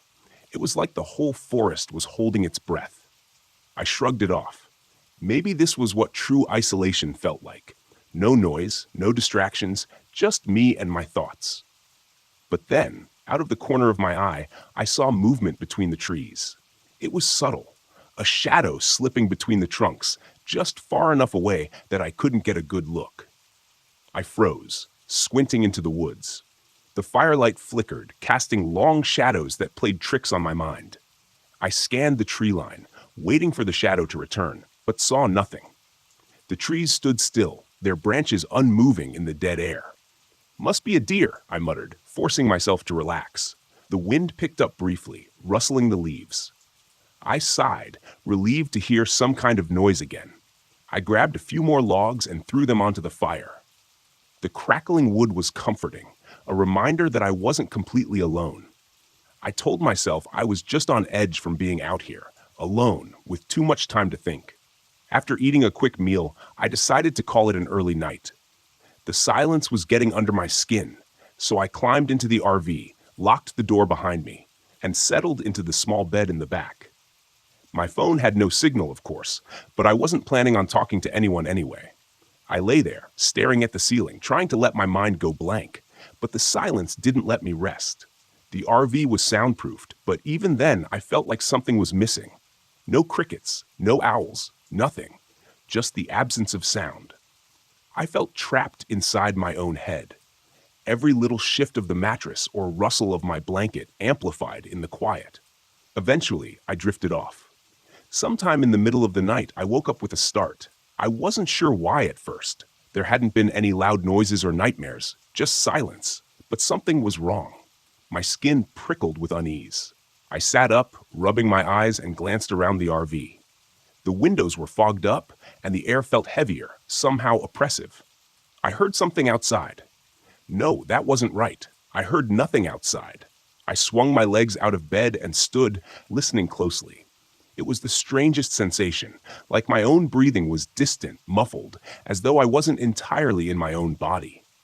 I moved toward the window and wiped away some of the condensation with my sleeve, peering into the blackness beyond the RV. For a long time, I saw nothing, just trees and shadows, and then movement. This time, I was sure. A figure stood at the edge of the clearing, just barely visible in the moonlight. Tall, unnaturally still, like it was waiting for something. My heart leapt into my throat as I strained to see more clearly. It didn't move, just stood there watching. "Hello?" I called, my voice shaky. The figure didn't respond. I backed away from the window, heart pounding, my mind racing. Was it another camper? Some kind of ranger? No, there was no way anyone would be out here this late without a sound. I checked the door. It was still locked. Good. but I felt exposed, vulnerable, knowing that whatever was out there was watching me. I grabbed the flashlight and shined it out the window, sweeping the beam across the clearing. The figure was gone. Just like that, vanished, as if it had never been there. The next morning, the forest was still eerily quiet. No birds, no animals, just the constant oppressive silence. I tried to shake off the unease from the night before, but it clung to me like a wet blanket. I told myself I was just paranoid, that the solitude was messing with my head, but something about the way the air felt today, something was off. I decided to take a short hike to clear my mind, hoping that getting out of the RV would make me feel better. But as I ventured down the trail, that feeling of being watched grew stronger. Every few minutes, I'd glance over my shoulder, expecting to see someone or something behind me, but the trail was empty. That's when I saw it again, a figure, this time in the distance, standing between the trees just off the trail. It was the same one from last night, tall, gaunt, and still. My heart hammered in my chest as I squinted, trying to make out more details. But before I could move, it slipped behind the trees and disappeared. I ran toward the spot where I'd seen it, my boots pounding against the damp earth. When I reached the trees, there was nothing. No footprints, no broken branches, nothing to show that anyone had been there at all. I stood there, catching my breath, feeling the silence pressing down on me like a vice. That's when I noticed something strange. The forest around me was completely still. Even my footsteps had stopped making noise. I stopped my boot on the ground, but I heard nothing, not even the crunch of leaves beneath my feet. Panic surged through me. I clapped my hands together. Nothing. No sound. My breathing was shallow, frantic, but it was like I was listening to it from far away. The world had gone completely, impossibly silent. And then I saw them. Not just one figure, but several, moving between the trees. Their bodies blended with the shadows. They were everywhere, circling me in complete silence. My heart raced, but I couldn't hear it. I couldn't hear anything. I ran.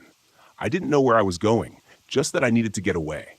My legs felt heavy, every step muted, like I was running underwater. The forest shifted around me, the trail disappearing into the thick fog that had rolled in, disorienting me further. Somehow I made it back to the RV. I slammed the door shut, locking it, my breath coming in ragged gasps, but still no sound. I grabbed my phone, hoping to call for help, but it was useless. The screen flickered, the GPS spinning in circles. I was trapped. For the next few hours, I stayed inside the RV, pacing back and forth, trying to calm myself down, but the silence never lifted. I couldn't even hear my own thoughts anymore. Just the crushing weight of nothingness. And then, as the light began to fade, I saw them again, the silent ones. They were standing in a circle around the RV, their faces blank, their eyes hollow. There were no features, no mouths, just smooth skin where their faces should have been. They stood perfectly still, watching me through the windows, their bodies unnervingly thin and elongated. I banged on the window, screaming, but of course, no sound came. They didn't flinch, didn't move. They just stared, waiting. Desperation clawed at me. I couldn't stay here. I needed to leave, but the RV wouldn't start. Every time I tried, the engine sputtered and died, as if something was draining the life out of it. I grabbed a flashlight and opened the door, stepping outside. The silent ones didn't move, didn't react. But as I walked toward them, the air grew colder, the silence even more oppressive. My footsteps made no sound. My breathing was barely there. I felt a hand on my shoulder and spun around, expecting to see one of them behind me. But there was nothing, just the fog swirling around me and the figures waiting in the distance. In that moment, I realized what they wanted. They weren't going to kill me. No, that would be too simple. They wanted me to join them, to become one of them. The silence wasn't just the absence of sound, it was a part of them, and it was seeping into me, stealing my voice, my thoughts, my very sense of self. And if I stayed here much longer, I knew I would lose everything. I don't remember how I made it out. The next thing I knew, I was driving far away from the campsite, from the silent ones. The sound of the engine, the tires on the road, it was all faint, like I was still caught in their grip. But at least there was something, a reminder that I hadn't completely disappeared into that silence. It's been weeks since I got back, but I can still feel it. The quiet follows me, lingers in the corners of my apartment. Sometimes, when I'm lying in bed at night, I can feel their eyes on me, watching, waiting. And I know that one day, they'll come for me again. This time, I won't be able to run.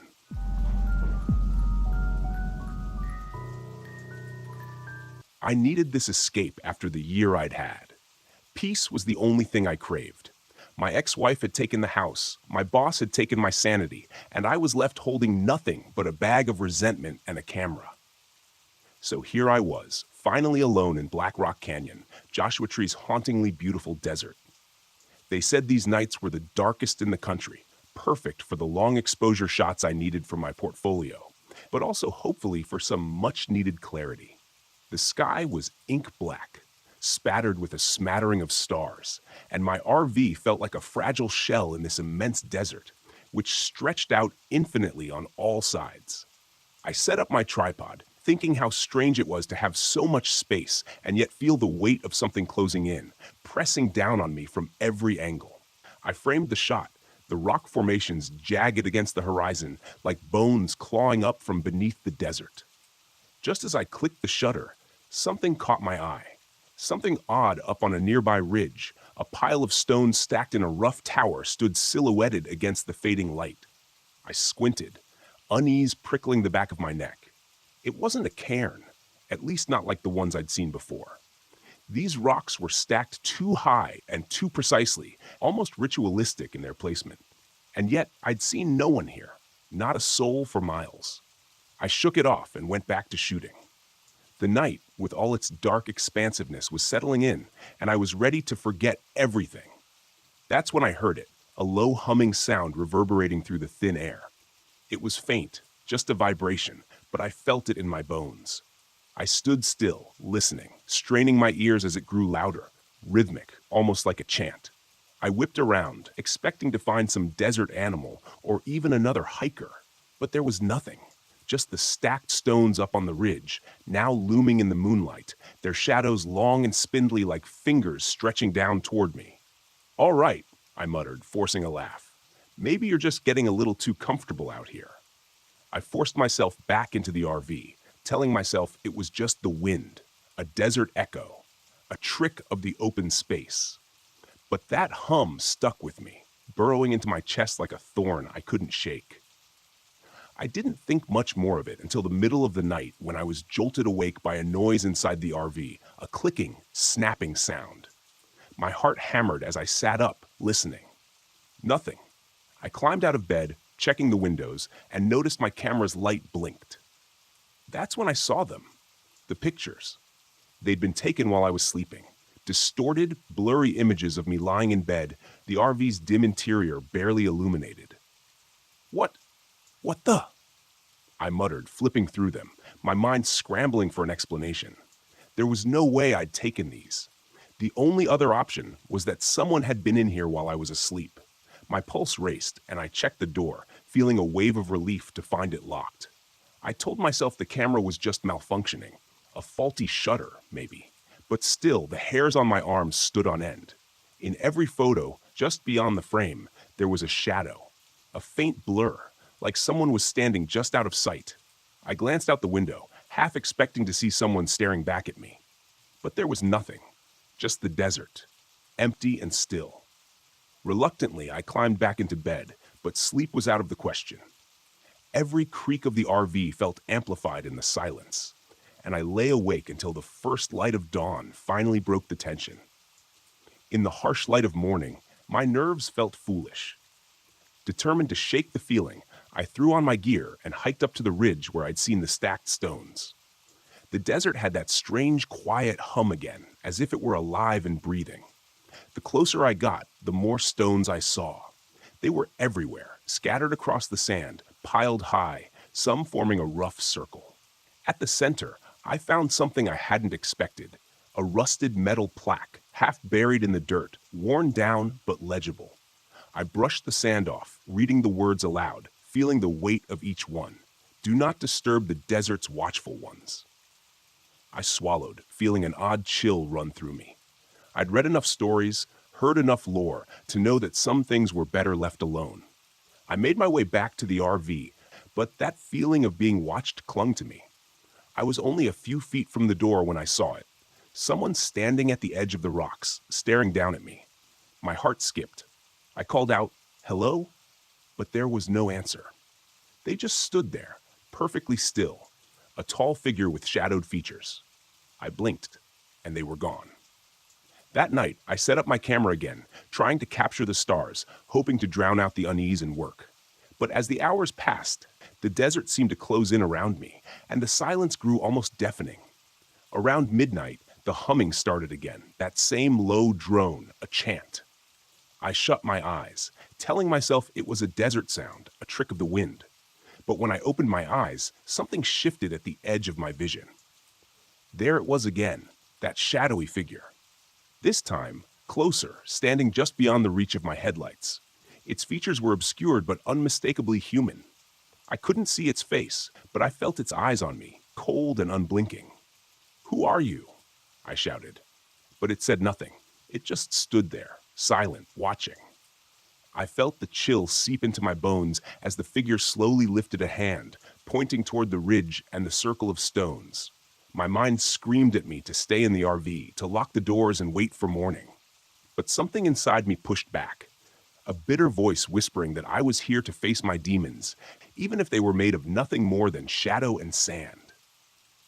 I stepped out of the RV, heart pounding, and aimed my flashlight toward the figure. But the light revealed nothing. The figure was gone. My camera, though, my camera kept snapping on its own, capturing photo after photo. I checked the screen, flipping through them with growing horror. The pictures showed me standing in front of the RV, but behind me, there was someone, a figure standing in the shadows, grinning. Its face half-formed, almost human but twisted, as if made from sand and shadows. I stumbled back, fighting the instinct to run, and nearly tripped over the piled stones near the ridge. My breath was ragged, and I felt something cold brush against my neck, a whisper, low and distorted, echoing in the emptiness. "Ethan," it hissed. I snapped. I hurled my camera toward the stones, smashing it on the rocks, hearing it shatter into pieces. I don't know why I did it, but something told me that's what it wanted, that whatever this thing was, it had fed off my memories, my photos, my presence. The desert was silent again. I felt it let go of me, the weight easing, and I staggered back to the RV, trembling, feeling a strange sense of loss and relief. I drove all night, the desert a blur of shadows in my rearview mirror, refusing to look back. But as dawn broke, I felt a strange calm settle over me, a peace I hadn't felt in years. I didn't know what I'd seen, but I knew it was gone, left behind with the shattered pieces of my camera and whatever had haunted me for so long. Weeks later, I found a package in the mail. No return address, no note. Just a simple envelope. Inside was a single photo. It was one of my last shots from Black Rock Canyon, a photo of me asleep in the RV, peaceful, unaware. But in the corner of the image, a shadow hovered over me, its hand reaching out, as if trying to pull something out of me. And there, scrawled across the back of the photo, were 5 chilling words. "You will come back someday."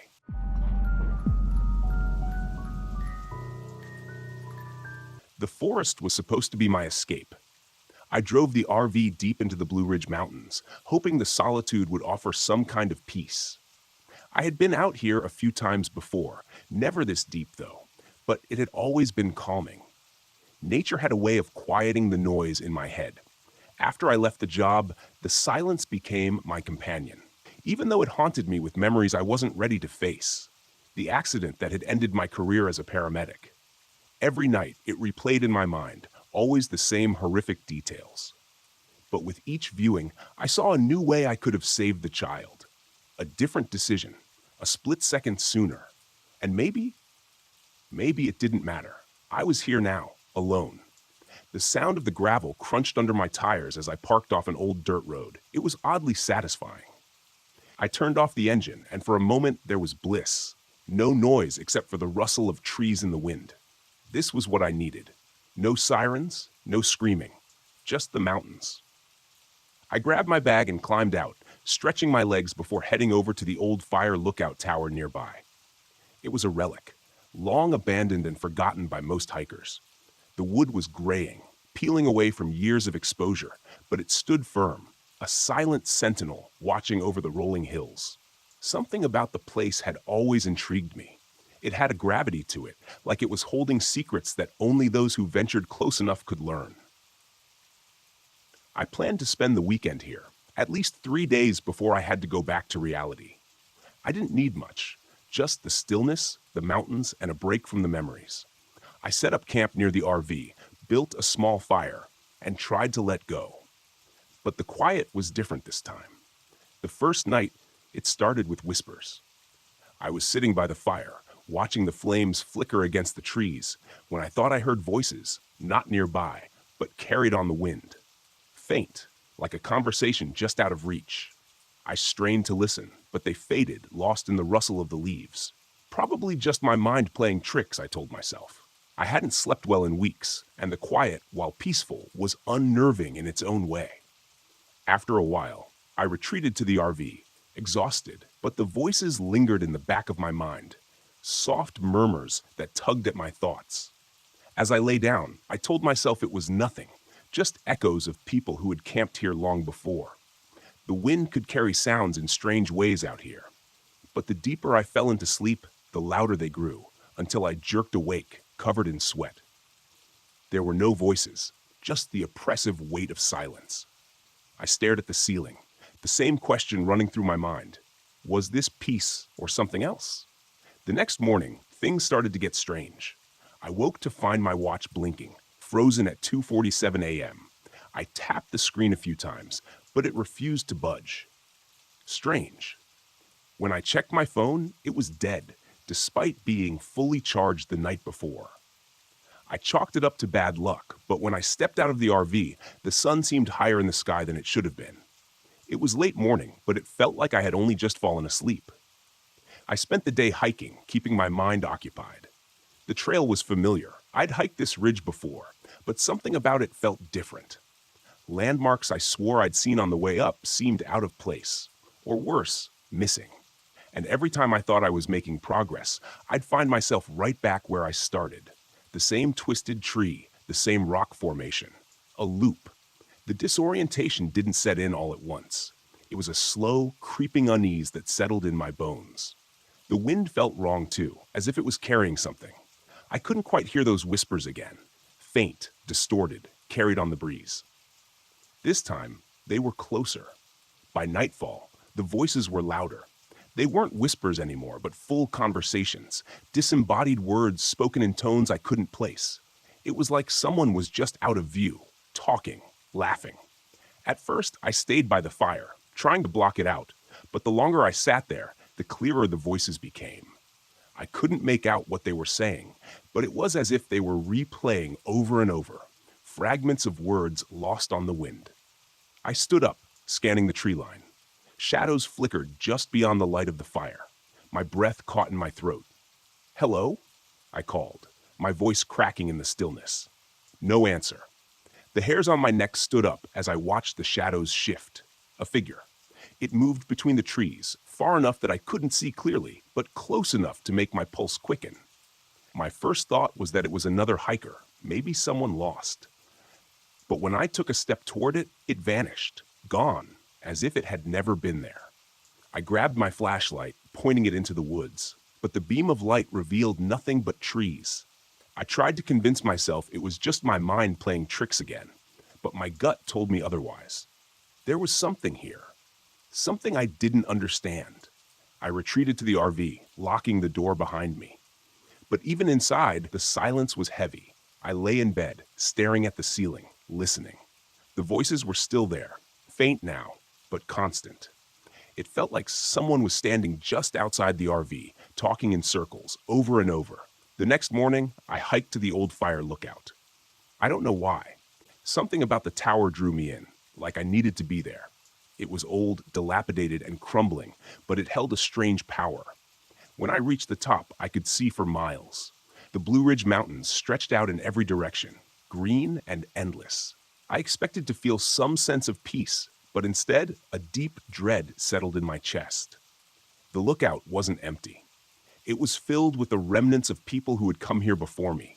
Old camping gear, torn sleeping bags, cans of food long since expired, graffiti scratched into the wooden beams, names etched into the walls. And something else. Carved into the center of the floor was a symbol, a crude spiral looping in on itself. I knelt down, running my fingers over the grooves. It looked old, weathered, like it had been there forever. The voices returned, this time louder, clearer. I whipped around, expecting to see someone standing behind me, but the tower was empty, just the wind whistling through the cracks in the wood. I ran my hands through my hair, my heart pounding in my chest.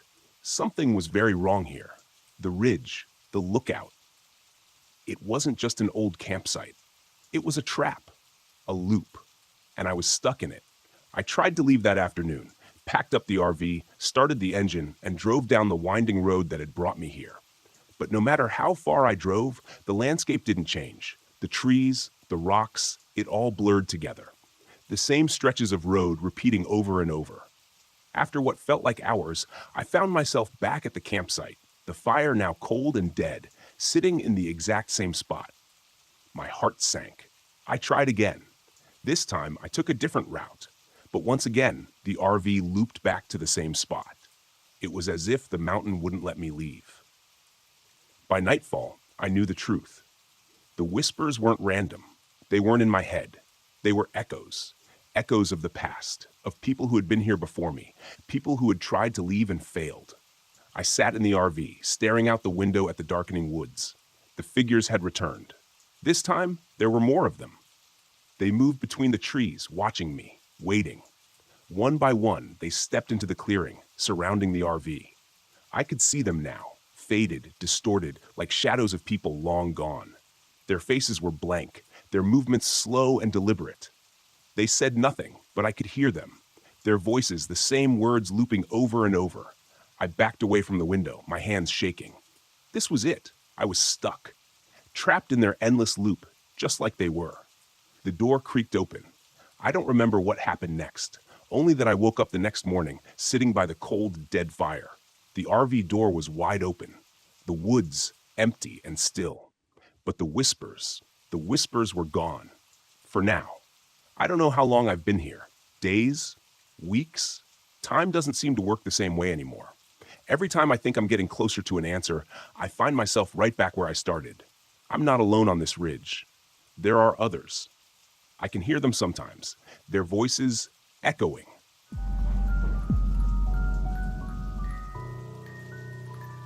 If you'd told me a week ago that I'd be clutching my best friend's arm, hiding from a shadow creature in the Utah desert, I'd have laughed. That's the sort of stuff reserved for ghost stories told around the campfire, right? But now, as I crouch low in the sand, staring at the shadow shifting through the rocks like smoke, the chill in my spine tells me I was wrong. Tyler and I had been planning this trip for ages. It was supposed to be a break from our relentless lives back in San Francisco. When my promotion came through, I convinced him we had to celebrate by camping across the Southwest, ticking off bucket list spots along the way. Dead Horse Point was the prize, the place I'd looked forward to the most. Its isolation, haunting beauty, and honestly, its reputation for eerie legends that I couldn't resist. We pulled in late, just as the sun was setting over the canyon, casting a blood-red glow across the twisted rock formations. I remember that unease settled over me then, the kind that sends a tiny shiver from the back of your neck all the way down. Tyler, ever the skeptic, brushed it off as I pointed out that we were alone in this remote part of the park. "Great, more room for us," he joked, snapping photos of the stunning desert horizon. It took us a bit longer to find a spot than we'd planned. Our GPS was acting weird, leading us down dirt trails that seemed to spiral into nowhere. Eventually, Tyler managed to maneuver our RV into a flat area. Not ideal, but secluded and scenic. "Perfect," he said. I wasn't so sure. When we finally set up camp, the daylight had faded, leaving us bathed in the cold blue of twilight. I fiddled with our old portable radio, hoping to get some music to fill the silence, but the thing just crackled with static before sputtering and dying altogether. Tyler laughed, but I caught the way his eyes darted around the empty landscape. It felt almost oppressive, the way the land seemed to watch us. You and that ghost-loving imagination, Tyler teased, rummaging through his bag. Maybe it's a sign, or just Utah's finest weather. Ha, very funny, I replied, forcing a laugh. But this place has stories, Ty. Have you heard of the Skinwalker? The what? He chuckled, turning to face me. Mia, are you seriously bringing up ghost stories?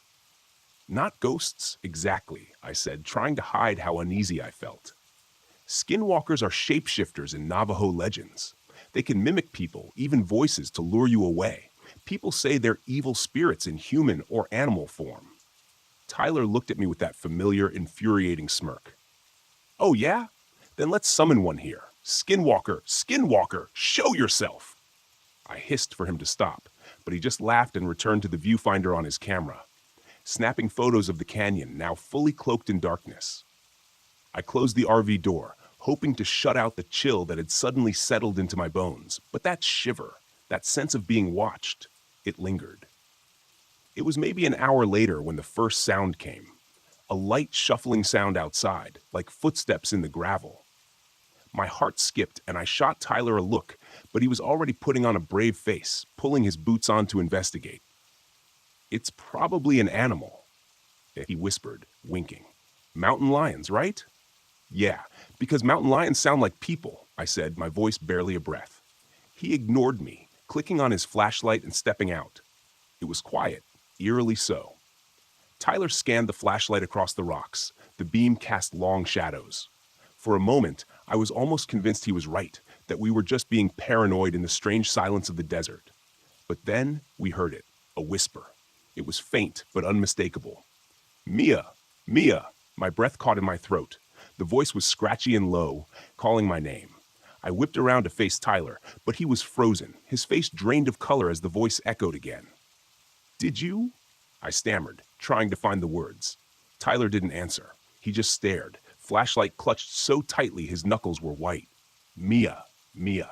This time the voice seemed closer, as if it were slipping between the rocks, winding its way through the desert toward us. It sounded familiar too. Too familiar, but wrong. Let's go inside, I whispered. Tyler nodded, and we backed up slowly, not turning our backs on the emptiness around us. Once inside, I locked the door. Our breaths were rapid in the tight space. Tyler finally spoke, his voice shaking. Tell me that was just the wind. I don't think so, I replied, glancing out the window. The night was still, an unnatural stillness that seemed to hold its breath. Just as I was starting to feel a little less tense, there was a sharp knock on the side of the RV. We both froze. Another knock, then another, rhythmic, echoing through the metal walls. Tyler's face paled, and I could feel my heartbeat hammering in my throat. Who's there? He called, his voice wavering. The only answer was a slow scrape against the door, a sound that made my skin crawl. I squeezed Tyler's arm. Don't open it. What if someone's hurt? He whispered back, already inching toward the door. But I couldn't shake the feeling that opening that door would be the worst thing we could do. Just wait. Then, to our horror, we heard it, Tyler's voice calling from outside. Tyler, help! Come out here! Tyler looked at me, eyes wide with terror. What? How? He stammered. The voice repeated, distorted, stretching his name into a twisted mockery. Tyler, Tyler. I grabbed his hand, squeezing hard. Don't answer. Whatever you do, don't answer it. The minutes dragged by, each second stretching into eternity as the voice continued calling, beckoning us. Tyler and I stayed as still as statues, clutching each other. The silence in the RV was thick and heavy. Finally, the knocking stopped, and for a moment, all was quiet. But just when I started to breathe again, the RV rocked violently, as though something massive had slammed into it. Tyler scrambled to the driver's seat, twisting the keys to start the engine, but it sputtered and died. He tried again and again, but nothing. The shape outside pressed itself against the window, casting an elongated, inhuman shadow. It had limbs too long, eyes that glowed with a sickly yellow light. Its mouth was twisted into an eerie mimicry of a smile that seemed to stretch too far. Oh my God, Tyler gasped, clutching the steering wheel, white-knuckled. Mia, the creature hissed, its voice a blend of my own and Tyler's, distorted, mocking. Come outside. I shook my head, my voice trembling. Don't look at it. Don't listen to it. But it was too late. Tyler couldn't tear his gaze away from that awful face in the window. His breath hitched as the creature's mouth stretched impossibly wide. Suddenly, he screamed, clutching his ears as if to block out the sound. I pulled him away, whispering words I barely remembered from some article on Navajo blessings. Words I didn't even know if I was pronouncing right. But as I spoke, the creature seemed to pause, tilting its head in confusion, almost weakened. Seizing my chance, I dragged Tyler out of his stupor, and together we stumbled out of the RV. The creature's eyes followed us, glowing like embers, as we bolted toward a narrow crevice in the rocks. I held Tyler tight as we crouched in the shadows, watching the thing stalk around our RV, frustrated, snarling. It hissed again, a guttural sound that sent shivers down my spine. Mia, you can't hide. Tyler's hand was clammy in mine, his breath shallow. Mia, what is that thing? A skinwalker, I whispered, my voice barely audible. It's feeding off our fear. Tyler squeezed my hand tighter. What do? We stay quiet and don't look it in the eyes, I murmured, remembering the warning. We wait. Time seemed to slow. The skinwalker circled the rocks, searching, stalking, its low growl echoing off the stone. At one point, it stopped, sniffing the air, its gaze passing right over us, so close I could see the rotting skin around its eyes. We held our breaths, not daring to move. Slowly, the creature slunk away, disappearing into the shadows. The silence stretched on, each second a lifetime. Eventually, we crept back to the RV, praying the creature had gone. Tyler tried the engine again, and miraculously, it roared to life. Without a second thought, we sped down the road, the headlights cutting through the darkness as we left Dead Horse Point behind. By morning, we were back in Moab, dazed, exhausted, and shaken beyond belief. Tyler's arm was bleeding from where the creature had scratched him, and I had bruises from gripping him too tightly. We warned other campers, but no one believed us. Later, as I lay awake in the safety of a crowded campsite, I could still hear it, whispering my name on the wind, lingering in the corners of my mind. Maybe it was waiting, or maybe it was just saying goodbye. Until next time.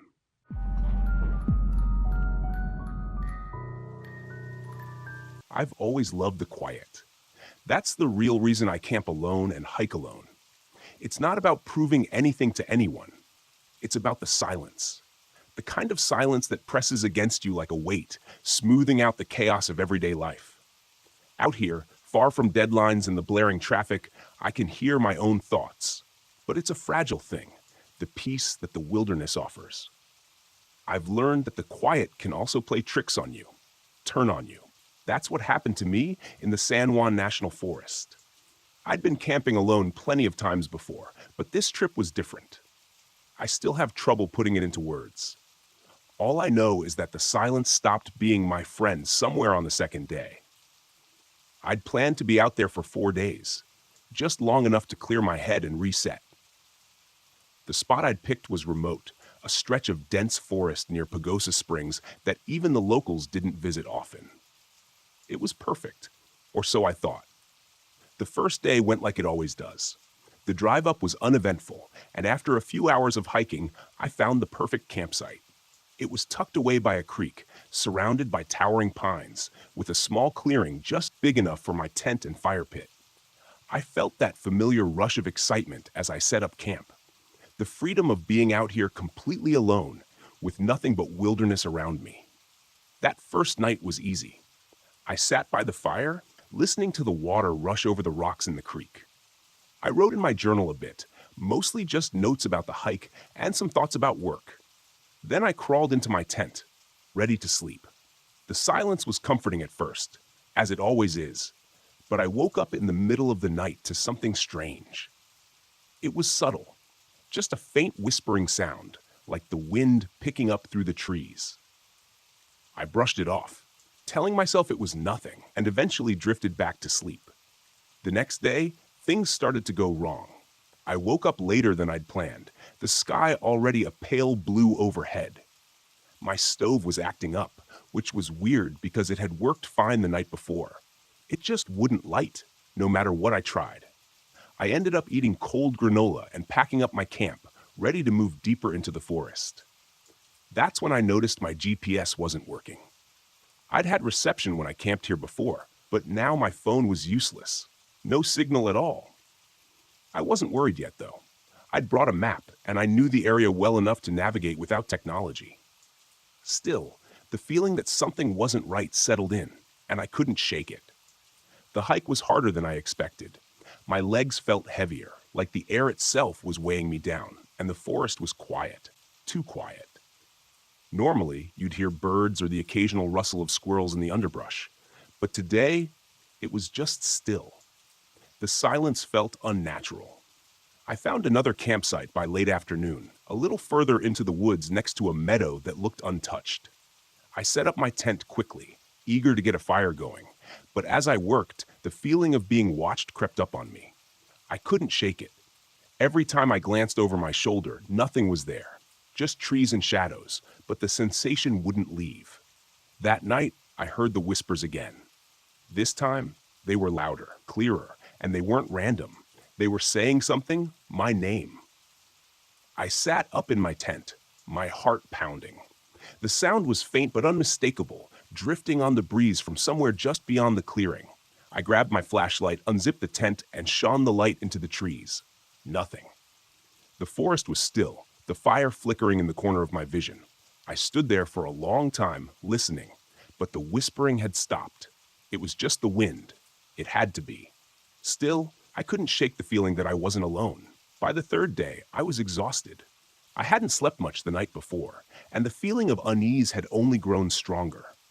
My gear wasn't cooperating either. When I tried to pack up my tent, I found that the poles had bent. They were new, barely used, but somehow they were warped, like something had twisted them while I slept. It didn't make sense.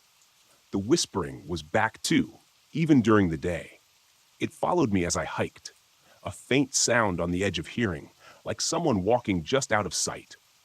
I kept telling myself it was the wind, but deep down, I knew something wasn't right. I wasn't alone out here. Then there was the whistling. It started around midday, just after I'd set up my third camp. At first, I thought it was a bird, but the sound was too deliberate, too human. It came from somewhere deep in the woods, a high, clear note that echoed through the trees. I froze, listening. The sound grew louder, closer, then stopped as suddenly as it had begun. I called out, hoping it was another hiker, someone who'd stumbled across my camp, but there was no response, just silence. I tried to stay calm, but the sense of being watched was overwhelming. Now it felt like something was circling me, just beyond my vision, waiting. That night, the whispers didn't stop.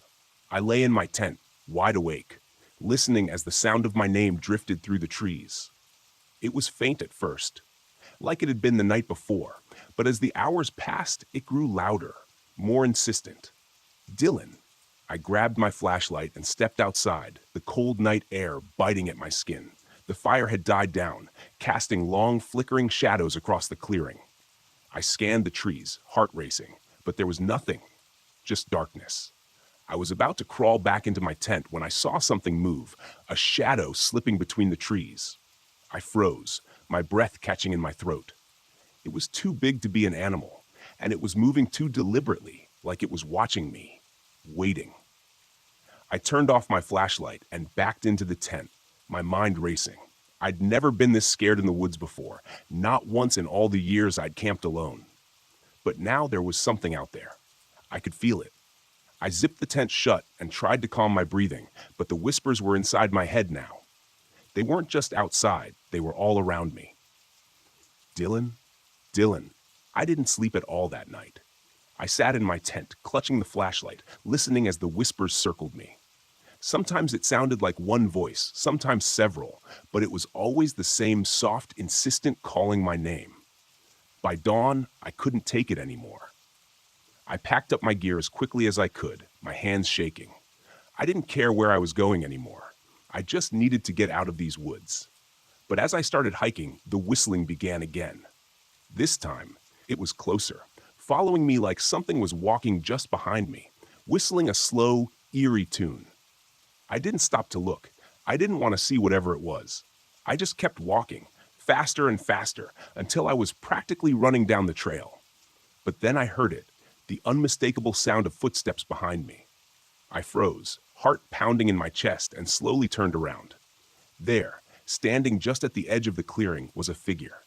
It was tall and thin, its skin pale and stretched tight over its bones. Its eyes were hollow, and its lips were curled into a grin. It stood there, staring at me, its head cocked to the side as if amused. I couldn't move. I couldn't breathe. The whistling had stopped, and now there was only silence, a silence so thick it pressed down on me like a weight. The figure didn't move. It just stood there, watching me, waiting. I don't know how long I stood there, frozen in place, but eventually, I turned and ran. I ran until my legs burned and my lungs felt like they were going to burst. I didn't stop until I reached the trailhead where my car was parked. When I finally looked back, the figure was gone. I never told anyone what happened in the San Juan National Forest. Not really. I tried to explain it to myself 1,000 different ways. Exhaustion, anxiety, maybe even altitude sickness. But none of that explains the whispers, or the whistling, or the figure that watched me from the trees. I haven't been camping since.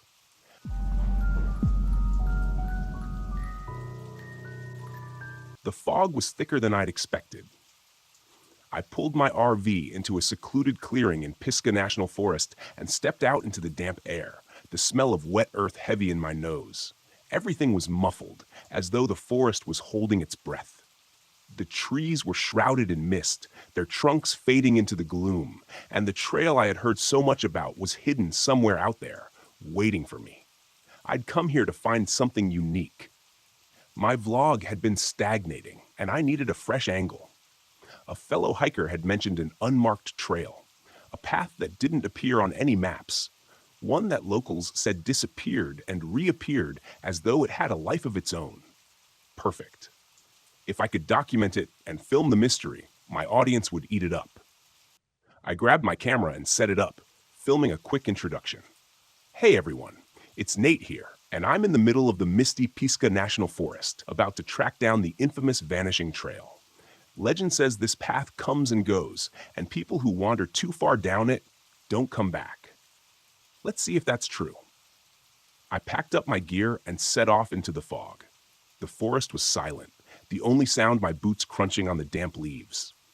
I had a GPS in my pocket, just in case, but I didn't plan to use it unless things got really bad. I wanted to go off the grid, find this mysterious trail, and see if there was anything to the rumors. I'd always been a skeptic. Ghost stories and folklore were fun to tell around a campfire, but not much else. As I walked, the fog thickened, swallowing the trees. It clung to my skin, cold and heavy. It wasn't long before I found the first strange marker, a stone slab jutting from the ground, its surface covered in symbols, strange spiraling shapes that didn't look like any language I knew. I filmed it, talking into the camera as I described the find. This looks like something from an old burial ground, but there's no mention of this on any maps. Really makes you wonder what else is out here, hidden beneath the fog. I kept moving, the trees closing in tighter. The trail I was following became fainter, more overgrown, and soon it was little more than a game trail, barely wide enough to follow. I pushed forward, keeping my camera rolling. But after another hour of hiking, the trail simply disappeared. One moment, there had been a clear path, and now it was gone, swallowed by the forest. The mist curled around the trees, thick and almost suffocating.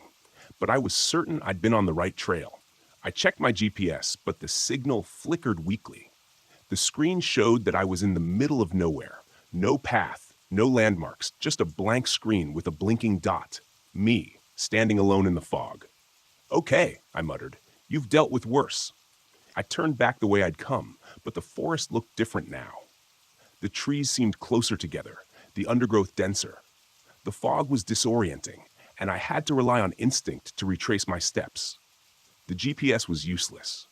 I kept walking, scanning the ground for signs of the trail, but there was nothing. I was starting to feel uneasy. That's when I heard it. Footsteps, not mine. I froze, listening. The sound came from deeper in the forest, slow, deliberate footsteps crunching on the leaves. I turned, scanning the fog, but there was nothing, just the swirling mist. Then, out of the gloom, a figure emerged, an older man, his clothes tattered and damp, his eyes wide and vacant. "Hey," I called, my voice echoing through the stillness. "You lost too?" The man looked at me for a moment, then shuffled forward. He seemed off. His clothes were torn, his face pale, and there was a distant look in his eyes, like he wasn't entirely there. "I've been walking for days," he said, his voice hoarse. "The trail, it keeps changing." "Are you okay?" I asked, stepping toward him. He shook his head. "No one's okay out here." I frowned, feeling a cold knot of fear tighten in my stomach. "What do you mean?" "The trail, it moves. I've seen it, watched it disappear and reappear. It's not just a path, it's the forest. It doesn't want us to leave." I stared at him, my mind racing. This guy was either delirious or onto something. Either way, I didn't like the way he was talking. "Look," I said, pulling out my GPS. "We can find our way back." The man glanced at the GPS, then back at me. "It won't help. The forest is messing with it." I didn't believe him. I couldn't. I was a rational guy, and this was just a forest. I'd get us back to my RV, get him some help, and be done with it. But as we walked, things got stranger. The mist thickened, wrapping around the trees like a living thing. The forest seemed to shift with every step. What had been an open path a moment ago was now choked with brambles. When I looked back, the trees seemed to loom closer, twisting into unfamiliar shapes. The man, whose name I learned was Eli, grew more agitated with every passing minute. "It's watching us," he muttered. "It knows we're here." "Who's watching?" I asked, growing impatient. "The forest," he said, his voice barely a whisper. "It's alive, and it's been here long before we were." I ignored him, focusing on the GPS, but even that was failing me. The screen flickered, the signal cutting in and out. At one point, it showed me standing on a clear path, but when I looked up, there was nothing but trees. Thick, twisted trees that looked like they had grown there for centuries. We kept walking, the fog growing thicker, pressing in on us. The air felt heavy, almost suffocating, and then the whispers started. Faint at first, like the wind through the leaves, but then more distinct voices calling out from the mist. "Nate?" I froze, my heart hammering in my chest. "Did you hear that?" I asked. Eli nodded, his eyes wide. "It's calling us, the forest." I tried to shake it off, tell myself it was just the wind, but deep down I knew that wasn't true. The voice had spoken my name. We came across a backpack tangled in the branches of a tree, high above our heads. It was old, covered in dirt and torn, but when I climbed up to retrieve it, I found fresh supplies inside, water, food, like someone had packaged it yesterday. I felt a chill run down my spine. How had it gotten there? Eli was growing more paranoid, his eyes darting around as though he expected the trees to come alive at any moment. "We need to leave," he kept saying, "before it's too late." We pushed forward, but no matter which direction we went, we ended up back where we started. The fog seemed to pulse with an unnatural energy, the whispers growing louder. Then, without warning, Eli was gone. I turned around, and he was just gone. The forest had swallowed him whole without a sound. I called out his name, but there was no response, only the dense mist pressing in on me. Panic set in. I was alone, lost in a forest that didn't want me to leave. The GPS was useless, and my camera was flickering, showing distorted footage of things I hadn't seen. Shadows moving in the trees, figures lurking just out of sight. I started running, my breath coming in sharp gasps. The trees twisted and shifted around me, the fog so thick I couldn't see more than a few feet ahead. Every time I thought I'd found a way out, the forest closed in, trapping me in a maze of branches and brambles. The whispers were louder now, calling my name over and over. My camera caught glimpses of movement, dark figures moving through the mist, vanishing before I could focus on them. I didn't know what was real anymore. The forest seemed to warp around me, bending reality to its will. Then, just as suddenly as it had begun, the fog broke. I stumbled out of the trees and found myself back at my RV. The mist lingered at the edge of the forest, but it didn't follow. I didn't wait. I grabbed my keys, threw my gear into the RV, and drove off, my hands shaking on the wheel. I didn't stop until I was miles away, the forest a distant memory in the rearview mirror. Back home, I reviewed the footage. I expected to see the horror I'd witnessed, the proof of the vanishing trail and the strange shifting forest. But the videos showed nothing. The trail looked normal. The mist wasn't as thick, and Eli wasn't in the footage at all. It was like he'd never existed. I tried to tell myself it had been a bad trip, that my mind had played tricks on me, but deep down, I knew the truth. The forest had let me leave, but it hadn't forgotten me, and I had a feeling it was waiting, somewhere in the mist, for me to return.